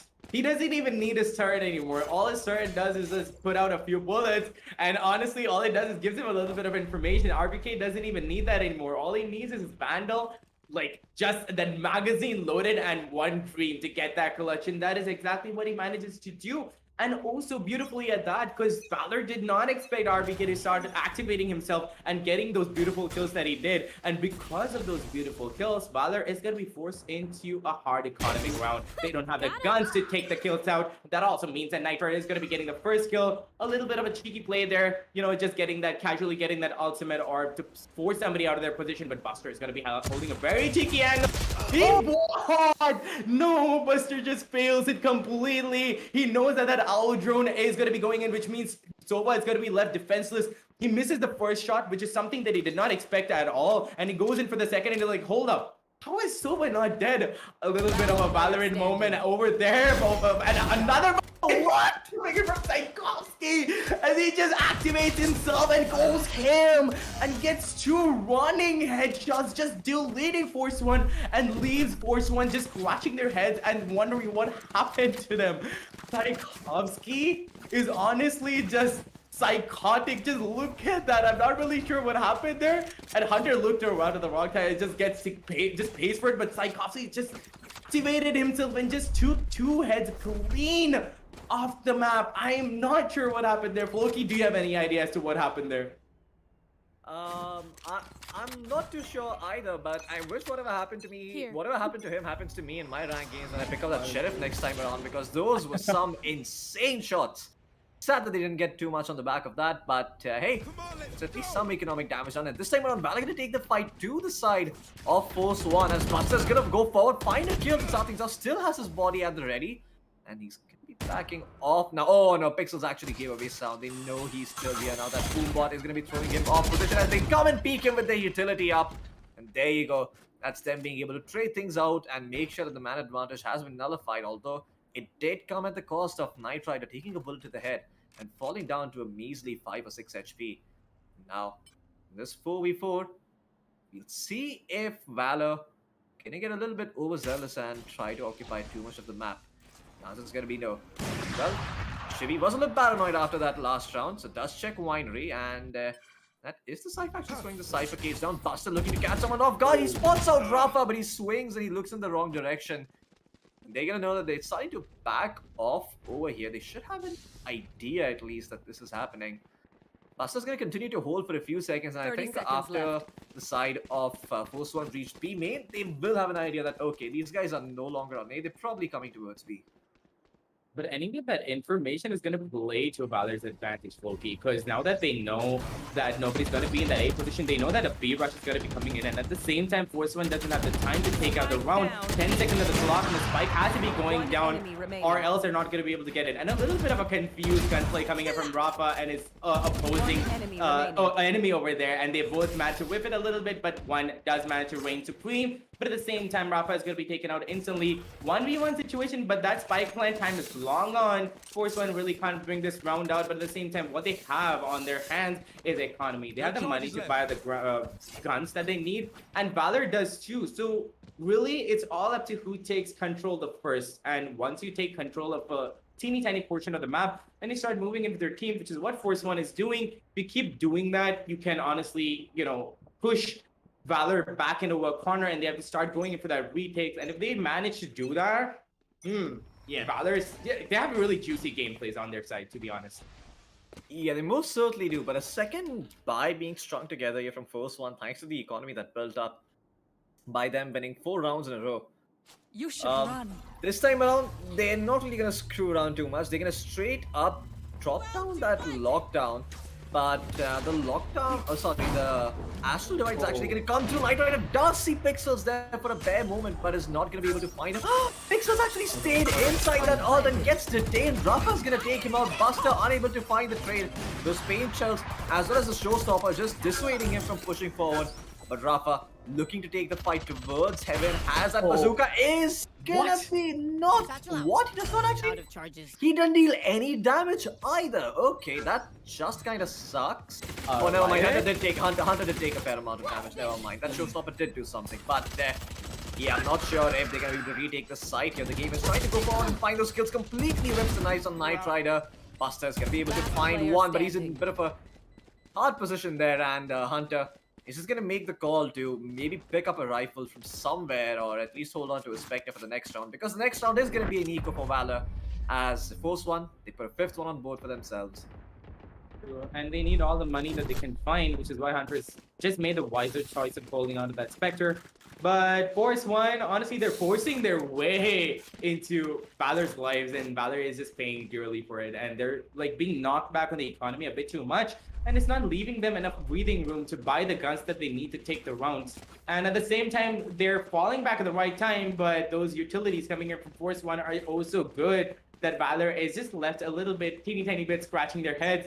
And let's see if they can eke out an eco round, because if they can, it's going to be really advantageous to them, because they don't have a lot of rounds on their side. And off the bat, the game knows that he doesn't have the gun to fight them, but he's going to go in for an aggressive peek anyway. He wants that kill. He's a little bloodlusty, and he goes in for that kill. But no, off the bat though, Buster on the other hand is going to be pushing that short position, and he gets a beautiful tap on Rafa, and he knows how to finish him off. Just takes out his hot hands, puts it down there, and he's like, you know what? I'm going to get this kill. And he does manage to get the kill, but then again, RBK is going to be equating things on the other side, using his Vandal to get the game clean off the bat. 4v4 situation, it can still be taken by either side. Tchaikovsky has all the information in the world. He knows exactly where Jet is, but it is going to be a little bit of a man disadvantage on the side of Valor, so they have to be playing it a little quicker, because if they don't push in at the right time, Force One is going to be getting the upper hand, and that is something that Tchaikovsky knows, so he's going to be waiting for his teammates to come in with him to go in for that retake. But Spike Plant is going to be coming in now for Loki, and a lot of time that Valor can be working around with. Yeah, certainly. They had a lot of time, but unfortunately, Tchaikovsky could not get into a decent enough position because all those openings are covered. RBK being a little bit of a cheeky angle towards that stairs area might catch Hunter off guard, but Hunter actually peeks out, destroys Knight Rider's skull. And yeah, Hunter at this point is going to be able to take out RVK as well, who was expecting to be in a different angle. And Hunter just absolutely mental with his aim today. Someone made it a 1v1, but time not on his side. He's not going to be able to defuse the spike. That's going to be him going down. He's just trying to maybe just get the ending kill, but it's not going to succeed. Shivy puts him out of his misery, but man, Hunter, even though he went down, he made it look stylish. Honestly, and stylish on top of that, he managed to damage the economy a lot, Loki. Like, that is exactly what he was looking for. He could have gone in for that save because he did pick up that Phantom, and that's all he needed. He could have just gone in for the couple of kills and then just gone in and saved, but he didn't realize that he didn't have enough time to go in for that retake. So he was like, you know what, I'll just go onto the side, I'll see whoever is left, I'll take out at least one head, maybe go in for that diffuse, but he didn't realize that he didn't have the time to make that cut. But nonetheless, really good damage over there, and Chibi is going to be picking that kill, last kill up, shutting down the god himself, because Hunter is honestly having a really good day right now. And anyway, we're going to be going to the next round where Valor, again, as always, is going to be aggressive, and the game just Nerves of Steel ignores the boom bot completely, gets the kill and dashes clean out, and that is gonna mean that Force One is gonna be like, wait, what just happened over there? The boom bot definitely meant that he had to be distracted by that, but no, just nerves of Steel from the game. This is exactly what I love on the side of Team Valor. The way they go in, take those peaks, and the way they handle their guns is something that not a lot of teams can do. So beautiful gun game coming in from Team Valor over there, especially the game, so to speak. But nonetheless, the game is going to be activating himself and gets a beautiful flick tap on Rafa, and Rafa is just left speechless right now, and so am I. But I'm going to be continuing because Hunter is coming with a beautiful flank, gets one kill, gets the other. And that is going to be a 3K for Hunter, but the star of the show right now for Loki is the game, because that man just activated himself, activated his inner soul, and just went for insane nutty shots. And we all are going to be left a little bit speechless because of that play the game made. I don't even know how he managed to pull that off. I mean, it's almost as if Hunter got that sick one tap on him. No, not Hunter. I mean, it's almost as if after they lost that last round, it's I don't know what happened to him. He just peeked him and he destroys heads, and he's just so nonchalant about it. It's absolutely insane. Buster is gonna find that first kill though. The gravity well does not pull him long enough for him to die, but Shimmy knows where he is. Is gonna take him out. The Astra made Buster vulnerable, and that was actually enough for the Hunters to do the extra little bit of damage to take him out. And now all of a sudden, Force One find themselves in a 4v3 situation. Should be able to get the spike down. ScarGod playing that short area is going to drop some smokes, is going to drop some stars to help out his teammates, but his teammates are actually going back towards mid, and this is something they do time and time again, and they always manage to make it work. This is what gets them an extra pick off, and now in a 4v2 situation, this round is almost guaranteed as Hunter, down to 33 points of life, is gonna have to pull out a miracle again if he wants to win this one. Might be able to do so. He's gonna get that first kill. ScarGod knows where he is gonna throw down that star. And the cover is gonna come through. So yeah, Hunter can no longer play from that angle, but he's gonna try to maybe go towards heaven and get a kill. Nope, he is not. I like it. He's not affected by the hero syndrome. He's not gonna be the guy who goes in and clutches it out. He's a lot more practical. Just save the Phantom. Make sure it sees the next round. Make sure you can find some kills with it. But RVK, in Hunter's mind, knows where he's going to be. And yeah, first one for the 7th one on board for themselves. Just 9 rounds in. I mean, I'm not too sure what's happening over here, but it seems that VALOR are just not having a good day. True. And on top of that, like Ascent, to be honest, like I said, it's really fluctuating and it could go either side, whether you're on the defense or the attack side. But sometimes you just find your foothold on the attack side and you just ride that wave, right? And that is exactly what Force One is doing. VALOR, on the other hand, are not having the best of times on the defense side, but they might start picking it back up on the side of defense, on the side of the attack, I mean. But speaking of attack, Pixels is going to go into attack mode. He's not having it today. He's not waiting for them at all. He's going to be pushing hard into Catwalk over there. And so was Tchaikovsky. They're switching up their strategies. They're going in for such aggression, but Tchaikovsky doesn't manage to get any kills. He's going to be taken out by Rafa, by that boom bot. But Pixels over here does manage to pick up 1 kill because of his aggression. 3v3 situation right now, but Knight Rider is going to be tipping that balance. Gets Hunter, managed to get 1 kill for himself, brings it down to a 2v3 situation, and the spike plant is going to be coming in. Beautiful entry taken by Force One, and a really absurd push coming in from VALOR over there. Did manage to get 1 kill. I mean, Tchaikovsky just went down like a dog because of 3 people. He was just facing down the barrels of 3 people, and he couldn't really do much. But nonetheless, his teammates are going to be picking up the slack for him, but I'm not really even sure what just happened. They went in for a bit of a clutch situation. They tried to get the round back, but no, Force One just had the better positions and they shut them clean down. A little bit too much of an aggression for my liking coming in from the side of VALOR, but nonetheless, not really sure how their economy is looking right now. Like I thought. It's not doing too good. Yeah, it's not doing too good at all, and they're gonna have to go in for Spectre and Sharp buys. And honestly, if the game is going to be activating himself with that Sheriff, with that Minima Sheriff that he likes so much, if he just starts activating himself, we might see a possible clutch round, a possible thrifty round. But nonetheless, let's just see what's going to be happening. Yeah, this is going to be a tough round to win for the side of VALOR. I mean, if they somehow do it, the consequences are going to be pretty decent. But at the end of the day, there's only 2 more rounds remaining in this half. Knight Rider is going to find Buster and increase his chances. Pixels! I mean, every single time you give this man a Sheriff, the heads go pop. I mean, it's really good, but at the end of the day, he can only do so much here. The rest, riding on the shoulders of his teammates. Hunter, he did it once, can he do it again? He's actually gonna go towards that shot, he'll catch someone off guard, and he will be successful. He'll find ScarGod, he's gonna try to maybe go for that weapon. He's gonna get stolen over, but he does get handed over the weapon by the game. The game's like, you know what, no, you earned that kill, you take it, I'll play with my knives. And yeah, Hunter trying to really break that door so he can catch them off guard. But Nanoswarm is going to prevent him from pushing forward. That recon dot does give them some information. He's trying to set the game up for some kills here. He's going to find one. Can he find a second one? Oh my god, the knife but didn't get the kill? What? That's new. I mean, I'm pretty sure I saw that knife rider, Last but he round in the half. didn't get the kill. I mean, honestly, that right click is a little bit cursed, Loki. Like, I've seen that happening so many times. I'm not even surprised at this point. Like, if you're not close enough, that right click is gonna fail you. So you might want to use that wisely. He thought it was gonna go into that body, like, and it did. But I'm not really sure he didn't die. I'm pretty sure like only 2 of those knives must have gone into him. The third might have just lost its way and found its way elsewhere on the map. And that is really unfortunate for the game because he did go in for a really bold play.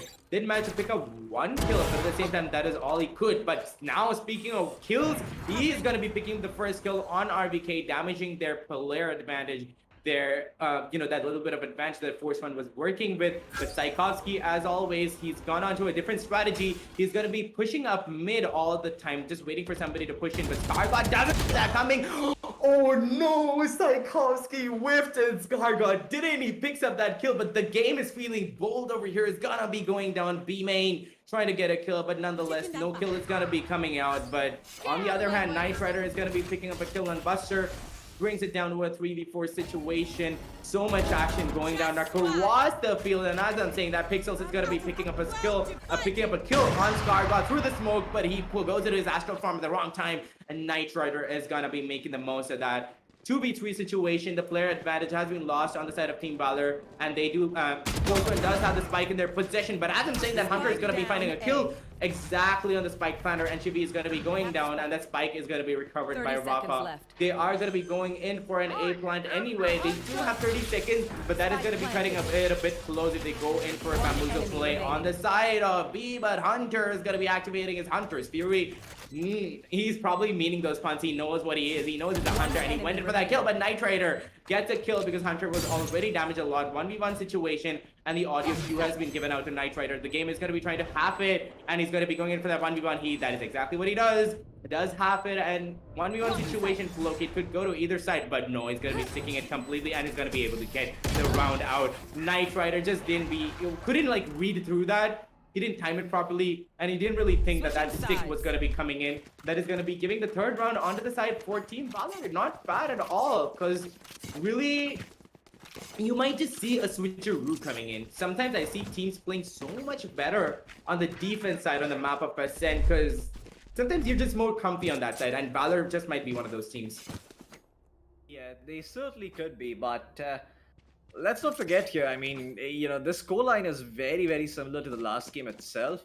Force One did such a good job on the defense side that this time around, I mean, they bring it on the offense and they're able to string 9 rounds together. Valor really has their work cut out for them. They're going to have to win multiple buy rounds, not just the first one. And that is actually me considering the fact that they win this first pistol and the subsequent round, which Force One could very well take them away.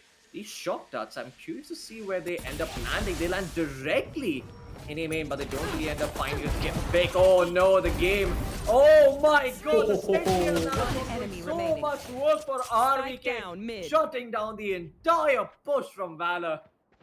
Courage is a good thing to have, but in excess, yeah, well, RVK shows you what can happen if you have that too much in excess, and he is looking for the ace. Give it over to this man. He doesn't check in the right direction. Hunter finds 2, answers back, but at the end of the day, there's only so much he can do. As once again, Force One just taking the fight to the side of Team Valor, and Valor, yeah, those 2 nanoswarms and alarm bot catching them off guard.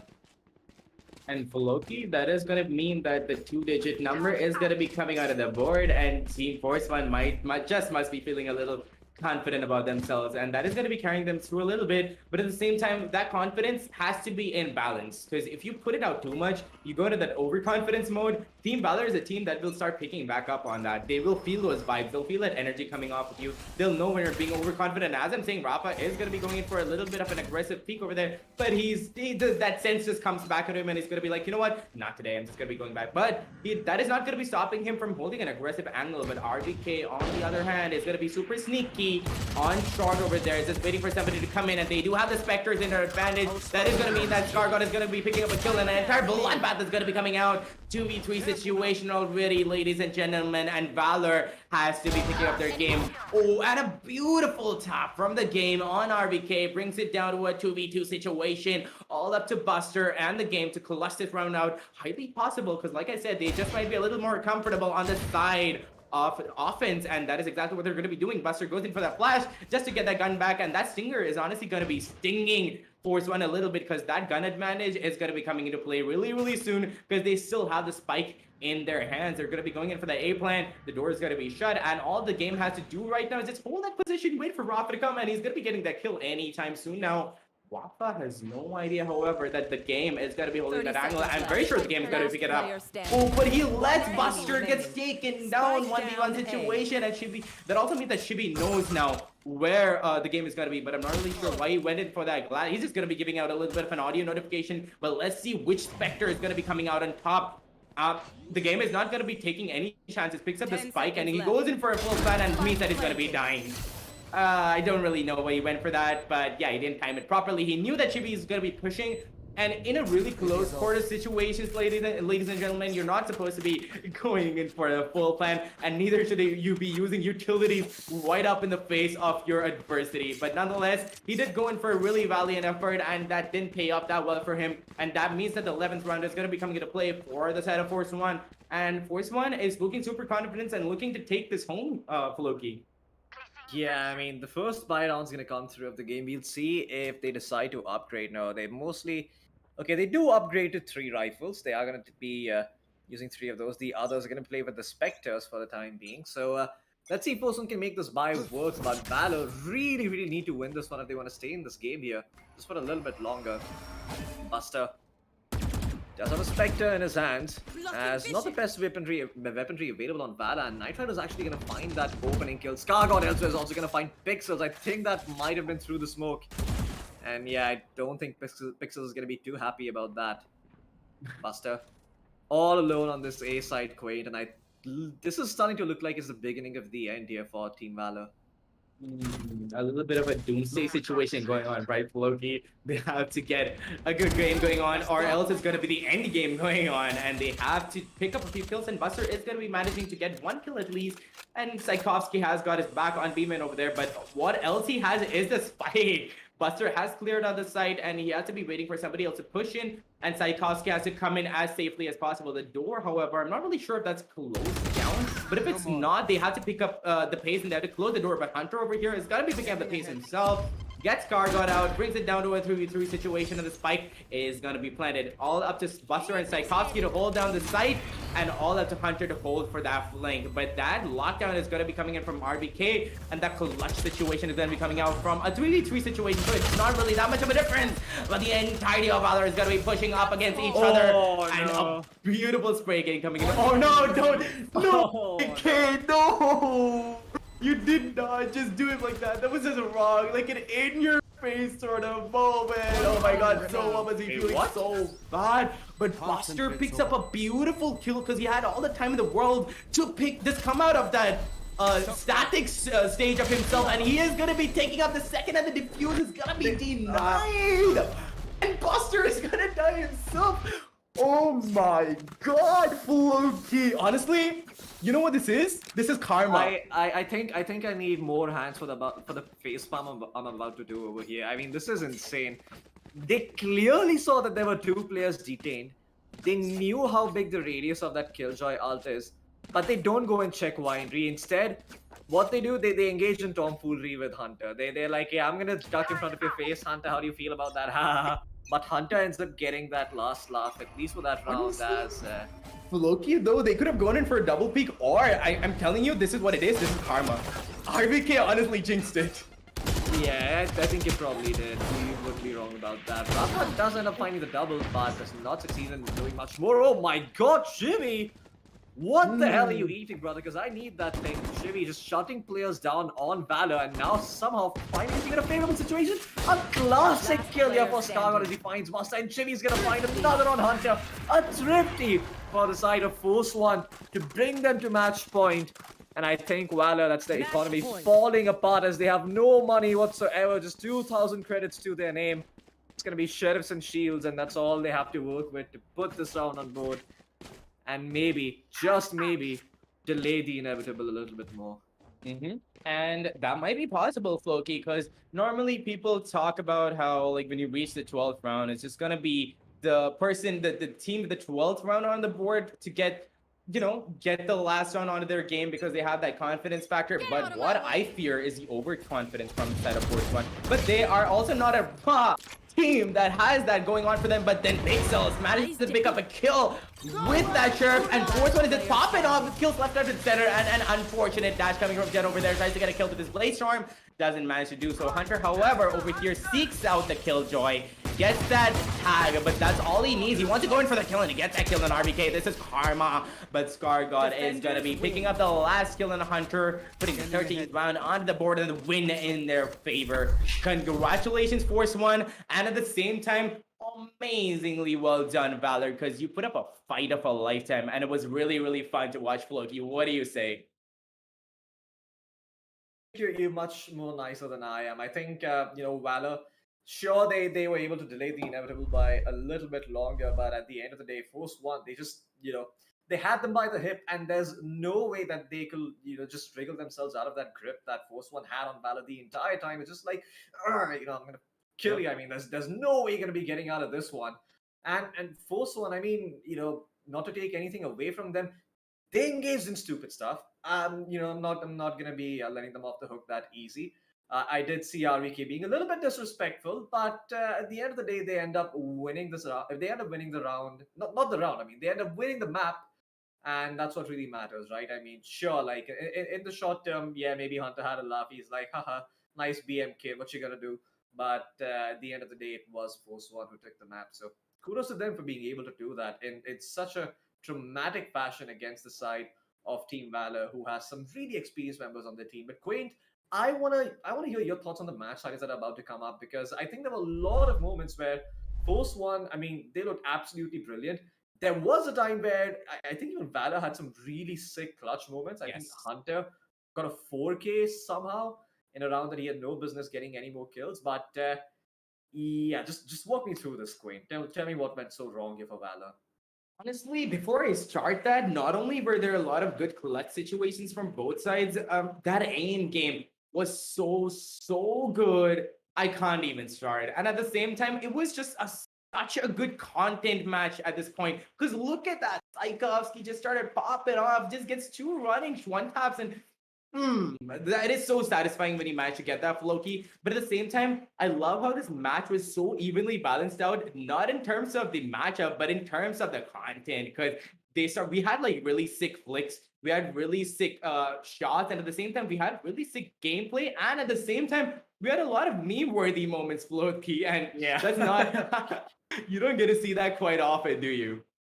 Yeah, you most certainly do not. I mean, I feel like this is one of those situations that sort of warrants maybe I don't know, maybe a bit of like a verbal shellacking to Force One, that hey, you could have ended that game a little bit earlier. Maybe they need a Korean coach in their boot camp, if they do have one, to just tell them that when you get a free win, you take it, instead of being a fool and trying to just BM and do some cheeky stuff, do some cheeky things to an old veteran of this genre and the scene.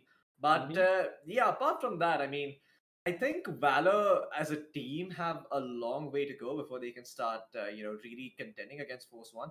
Don't get me wrong, they look decent, but if they always kick into gear after being down 9-3 and 10-2, then yeah, I don't think they can have a good time for the rest of their group stage. This is not going to be an easy pill for them to swallow by any means. But I think they need to keep their head down and really start grinding it out in terms of their synergy and whatnot. Because I think there were a few moments that were just pure dopiness. I remember Pixel looking away from shot at once at the worst possible moment. For some reason, even though his flank was fully covered, I think he was maybe anticipating a flash. That's the only possible explanation I have. But yeah, it never seemed that Valor was actually in the driving seat. True, but they did have a lot of good rounds. But yeah, consistency is key, and they had to work on that a little bit because they have that energy. They have all it takes to go into a really big game tournament. But at the same time, you can't just start picking it up towards the end. They did show a lot of good gameplays. They have what it takes, like I said. But then again, they were a little late to the party. They could have started it off a little bit earlier, but at the same time, really well done by Valor. Just put a little bit more practice, and Force One is just going to be that much more interesting to compete against. Yeah. But nonetheless, we've actually talked a lot about what happened here right now, and it was super fun to watch Floki. And I wish there was one more decider map coming in because I really wanted to see that because Valor and Force One going up against each other, such a beautiful matchup and so beautifully well done from both. But then again, congratulations to Force One yet again on taking an amazing win. But nonetheless, we are going to be right back because the analyst desk is still waiting. We've still got to, wrap this all up, understand where they went wrong, where the other teams went right, and how it all unfolded on our screens. But anyway, until then, this is going to be the TEC Gauntlet Season 1 part by WD Black and AMD Ryzen Radeon. And speaking of those names, go down to the description box. Those links are there. Go there, go to the sites, pick up that SSD that you want, that super fast SSD, the super fast cards, and power your game to the next level. And also, while you're at it, get one of those Red Bulls. Because, yeah, I was feeling a little low in energy towards the beginning of the match, but this entire thing from Team Valor and Force One was so fun and so exhilarating. I picked that energy back up, but I did have a little bit of help from Red Bull. So go there, pick up your cans, just buy them, and just start drinking them, just chugging them. Just not too much. I might be a little addicted. I'm not really sure, but that's the list. Yeah. Well, But that's the list. yeah, we're going to be back with the analyst test, guys. So don't go anywhere until then. Yep, You're yep, watching the Esports Club Gauntlet Valorant Season 1, powered by WD Black and AMD Ryzen Radio.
And welcome back, ladies and gentlemen, to the cast suggest for the TC Gauntlet Season 1 powered by WD Black and AMD Rising Radiant.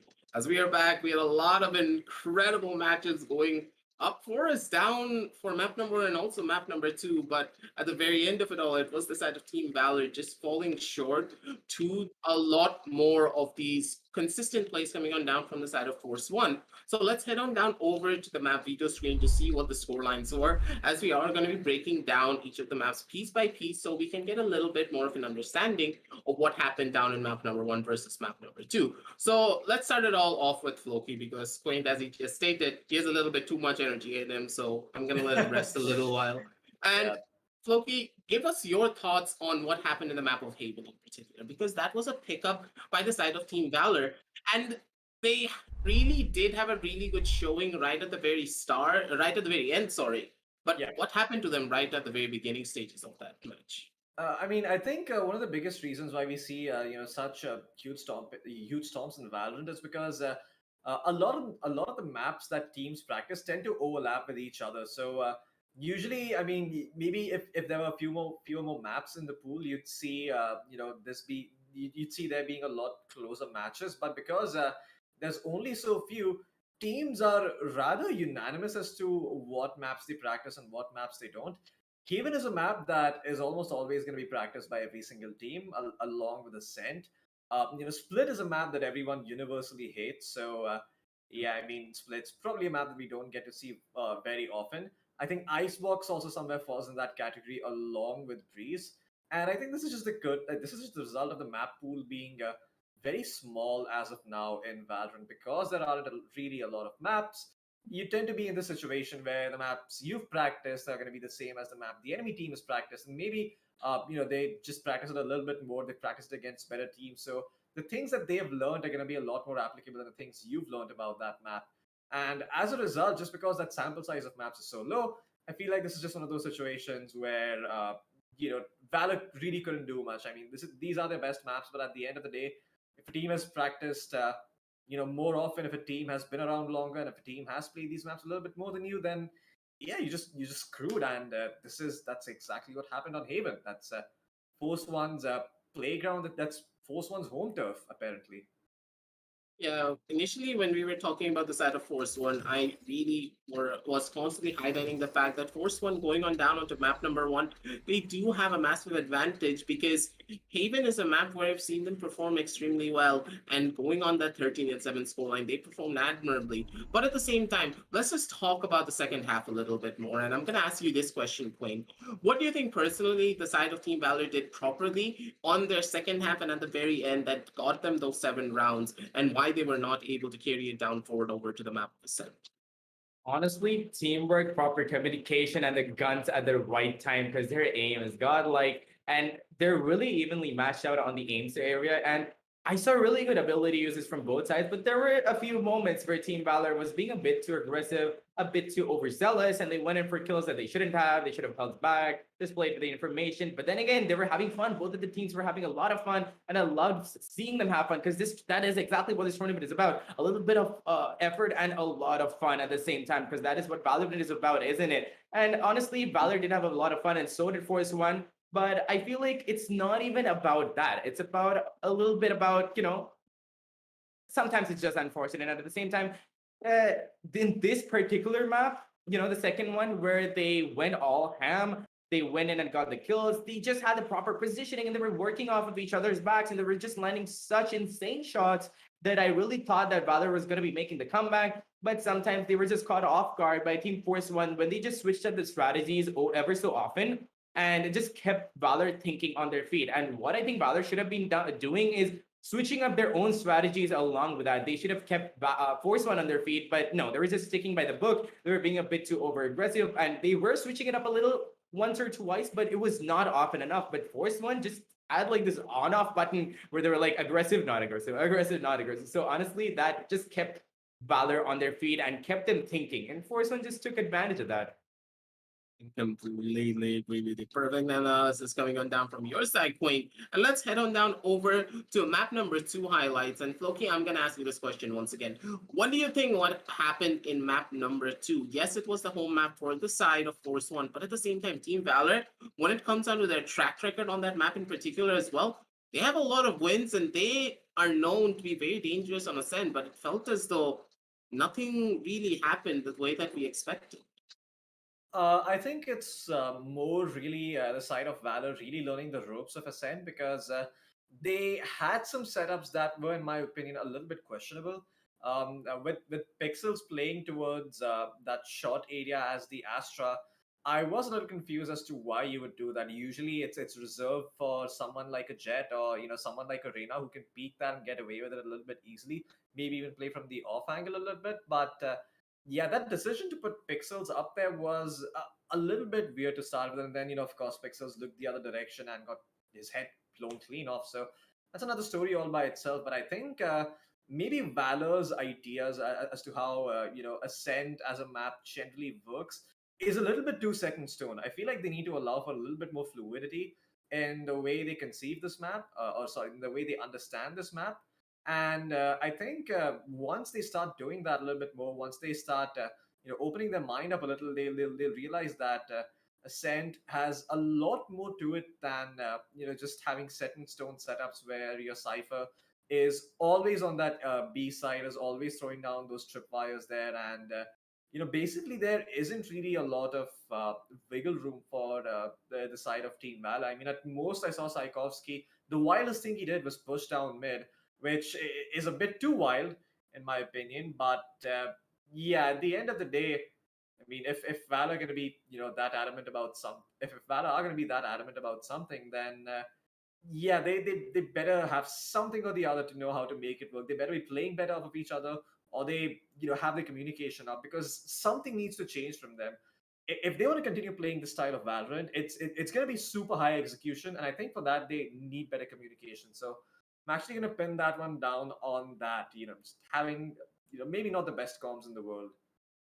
I completely agree with you there. Team Valor, they're known to be amazing when it comes down to their raw mechanical potential. Like we can see a couple of the headshots coming on down from the gate. I heard you guys while sitting down on the voice call as well. You both of you were going absolutely mad after a couple of shots coming in down from the side of the game, and I can see exactly why.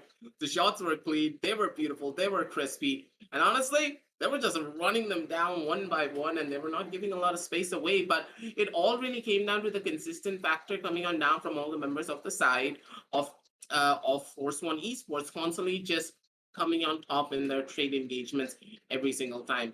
Perfectly done coming out from them. But now, Queen, it's gonna be your turn. I want to hear, what do you think that the side of Force One did that gave them that edge against the side of Team Valor? Experience, through and through raw experience, because Force One has been in the industry, like Floki said, for so long that they just can't go out there and they know what they have to do. Their bodies just adapt along with their characters. Their mouse just moves exactly where it has to. And honestly, that's what gives them the edge, because they've been in this industry for so long that it doesn't really matter for them at this point. Like, I really appreciate Valor for what they've done, but I think that they should be getting a little more practice onto their sites, because Force One, they are a force to be reckoned with. And these names are household names. We've heard them for a long time. We've heard them in a lot of tactical shooters, and they're good at what they do. And they have that coordination that they need. They know how to work off of each other. And once you get that going on and put a sprinkle of experience on that, that's all you need. That's why Force One was able to hold that strong positioning and drive it all the way through.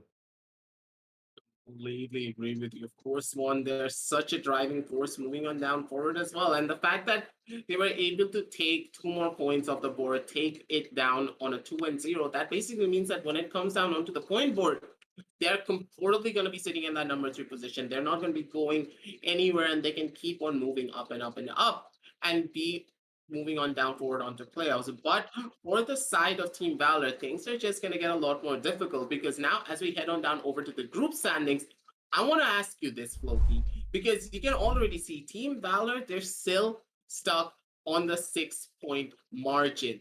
And with that, Tempest and Azuma, they're going to be right on their tails.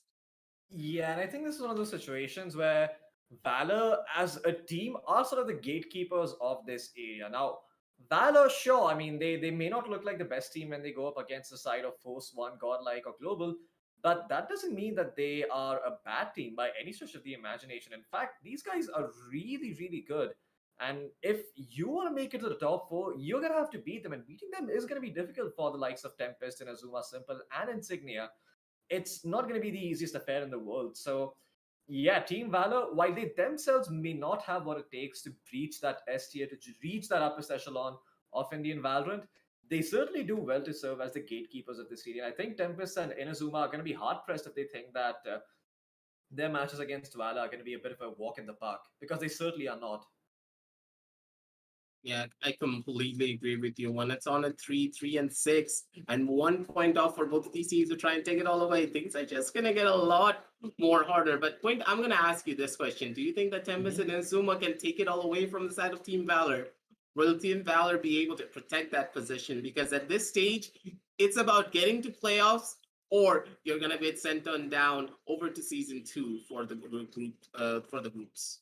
Now, Tempest and Inazuma, they're forces to be reckoned with. They're so good at what they do, but at the same time, I'm not really sure how they're going to be standing because they've had a few iffy moments. They have had a few slip ups here and there, and they can't afford another slip up because one more slip up and a good round coming from Simple or one of the bottom two teams is going to mean that they're going to be forcing their way up, and that is not going to be good news for either of the teams placed on those really precarious positions on the fifth and sixth positions. Because if they do slip out and they do give out one of those wins, they're going to be dropping straight down to the bottom two, and they're going to be relegated. So they're honestly walking on fire. They're walking on thin ice, so to speak. A little bit of a misstep, and yeah, you go straight in.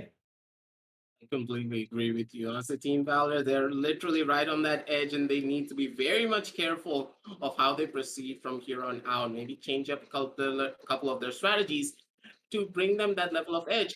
Because we know for a fact that Bind is their strongest map, but they cannot always rely on it. They need some other crutch map that will allow them to take a lot more of these wins. But for now, ladies and gentlemen, that's all that we have for you today. It was a really strong showing coming on down on the 1 p.m. game, and so also in the 8 p.m. game. A lot of action, a lot of Valorant, but at the same time, it all does have to come to an end for today only. Don't worry about it. We're going to be back with it tomorrow. That is for sure. But before we do sign on off, make sure to check the links down below in the description of the deals that we have set up for you down from our sponsors for your next big upgrade. And also, when you're down there, make sure to hit the like, hit the subscribe, and hit the bell to get notified whenever we do go live. And as you're here as well, make sure to also scan the QR code that will be showing up sometimes down here on the bottom right side. Get yourself a can of Red Bull and make sure you don't get addicted like Quinn does. But for now, ladies and gentlemen, we are going to be heading on off, and we're going to be back with you real soon tomorrow with the TEC Gauntlet Season 1 powered by W Black and AMD Ryzen Radeon. We'll catch you real soon.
you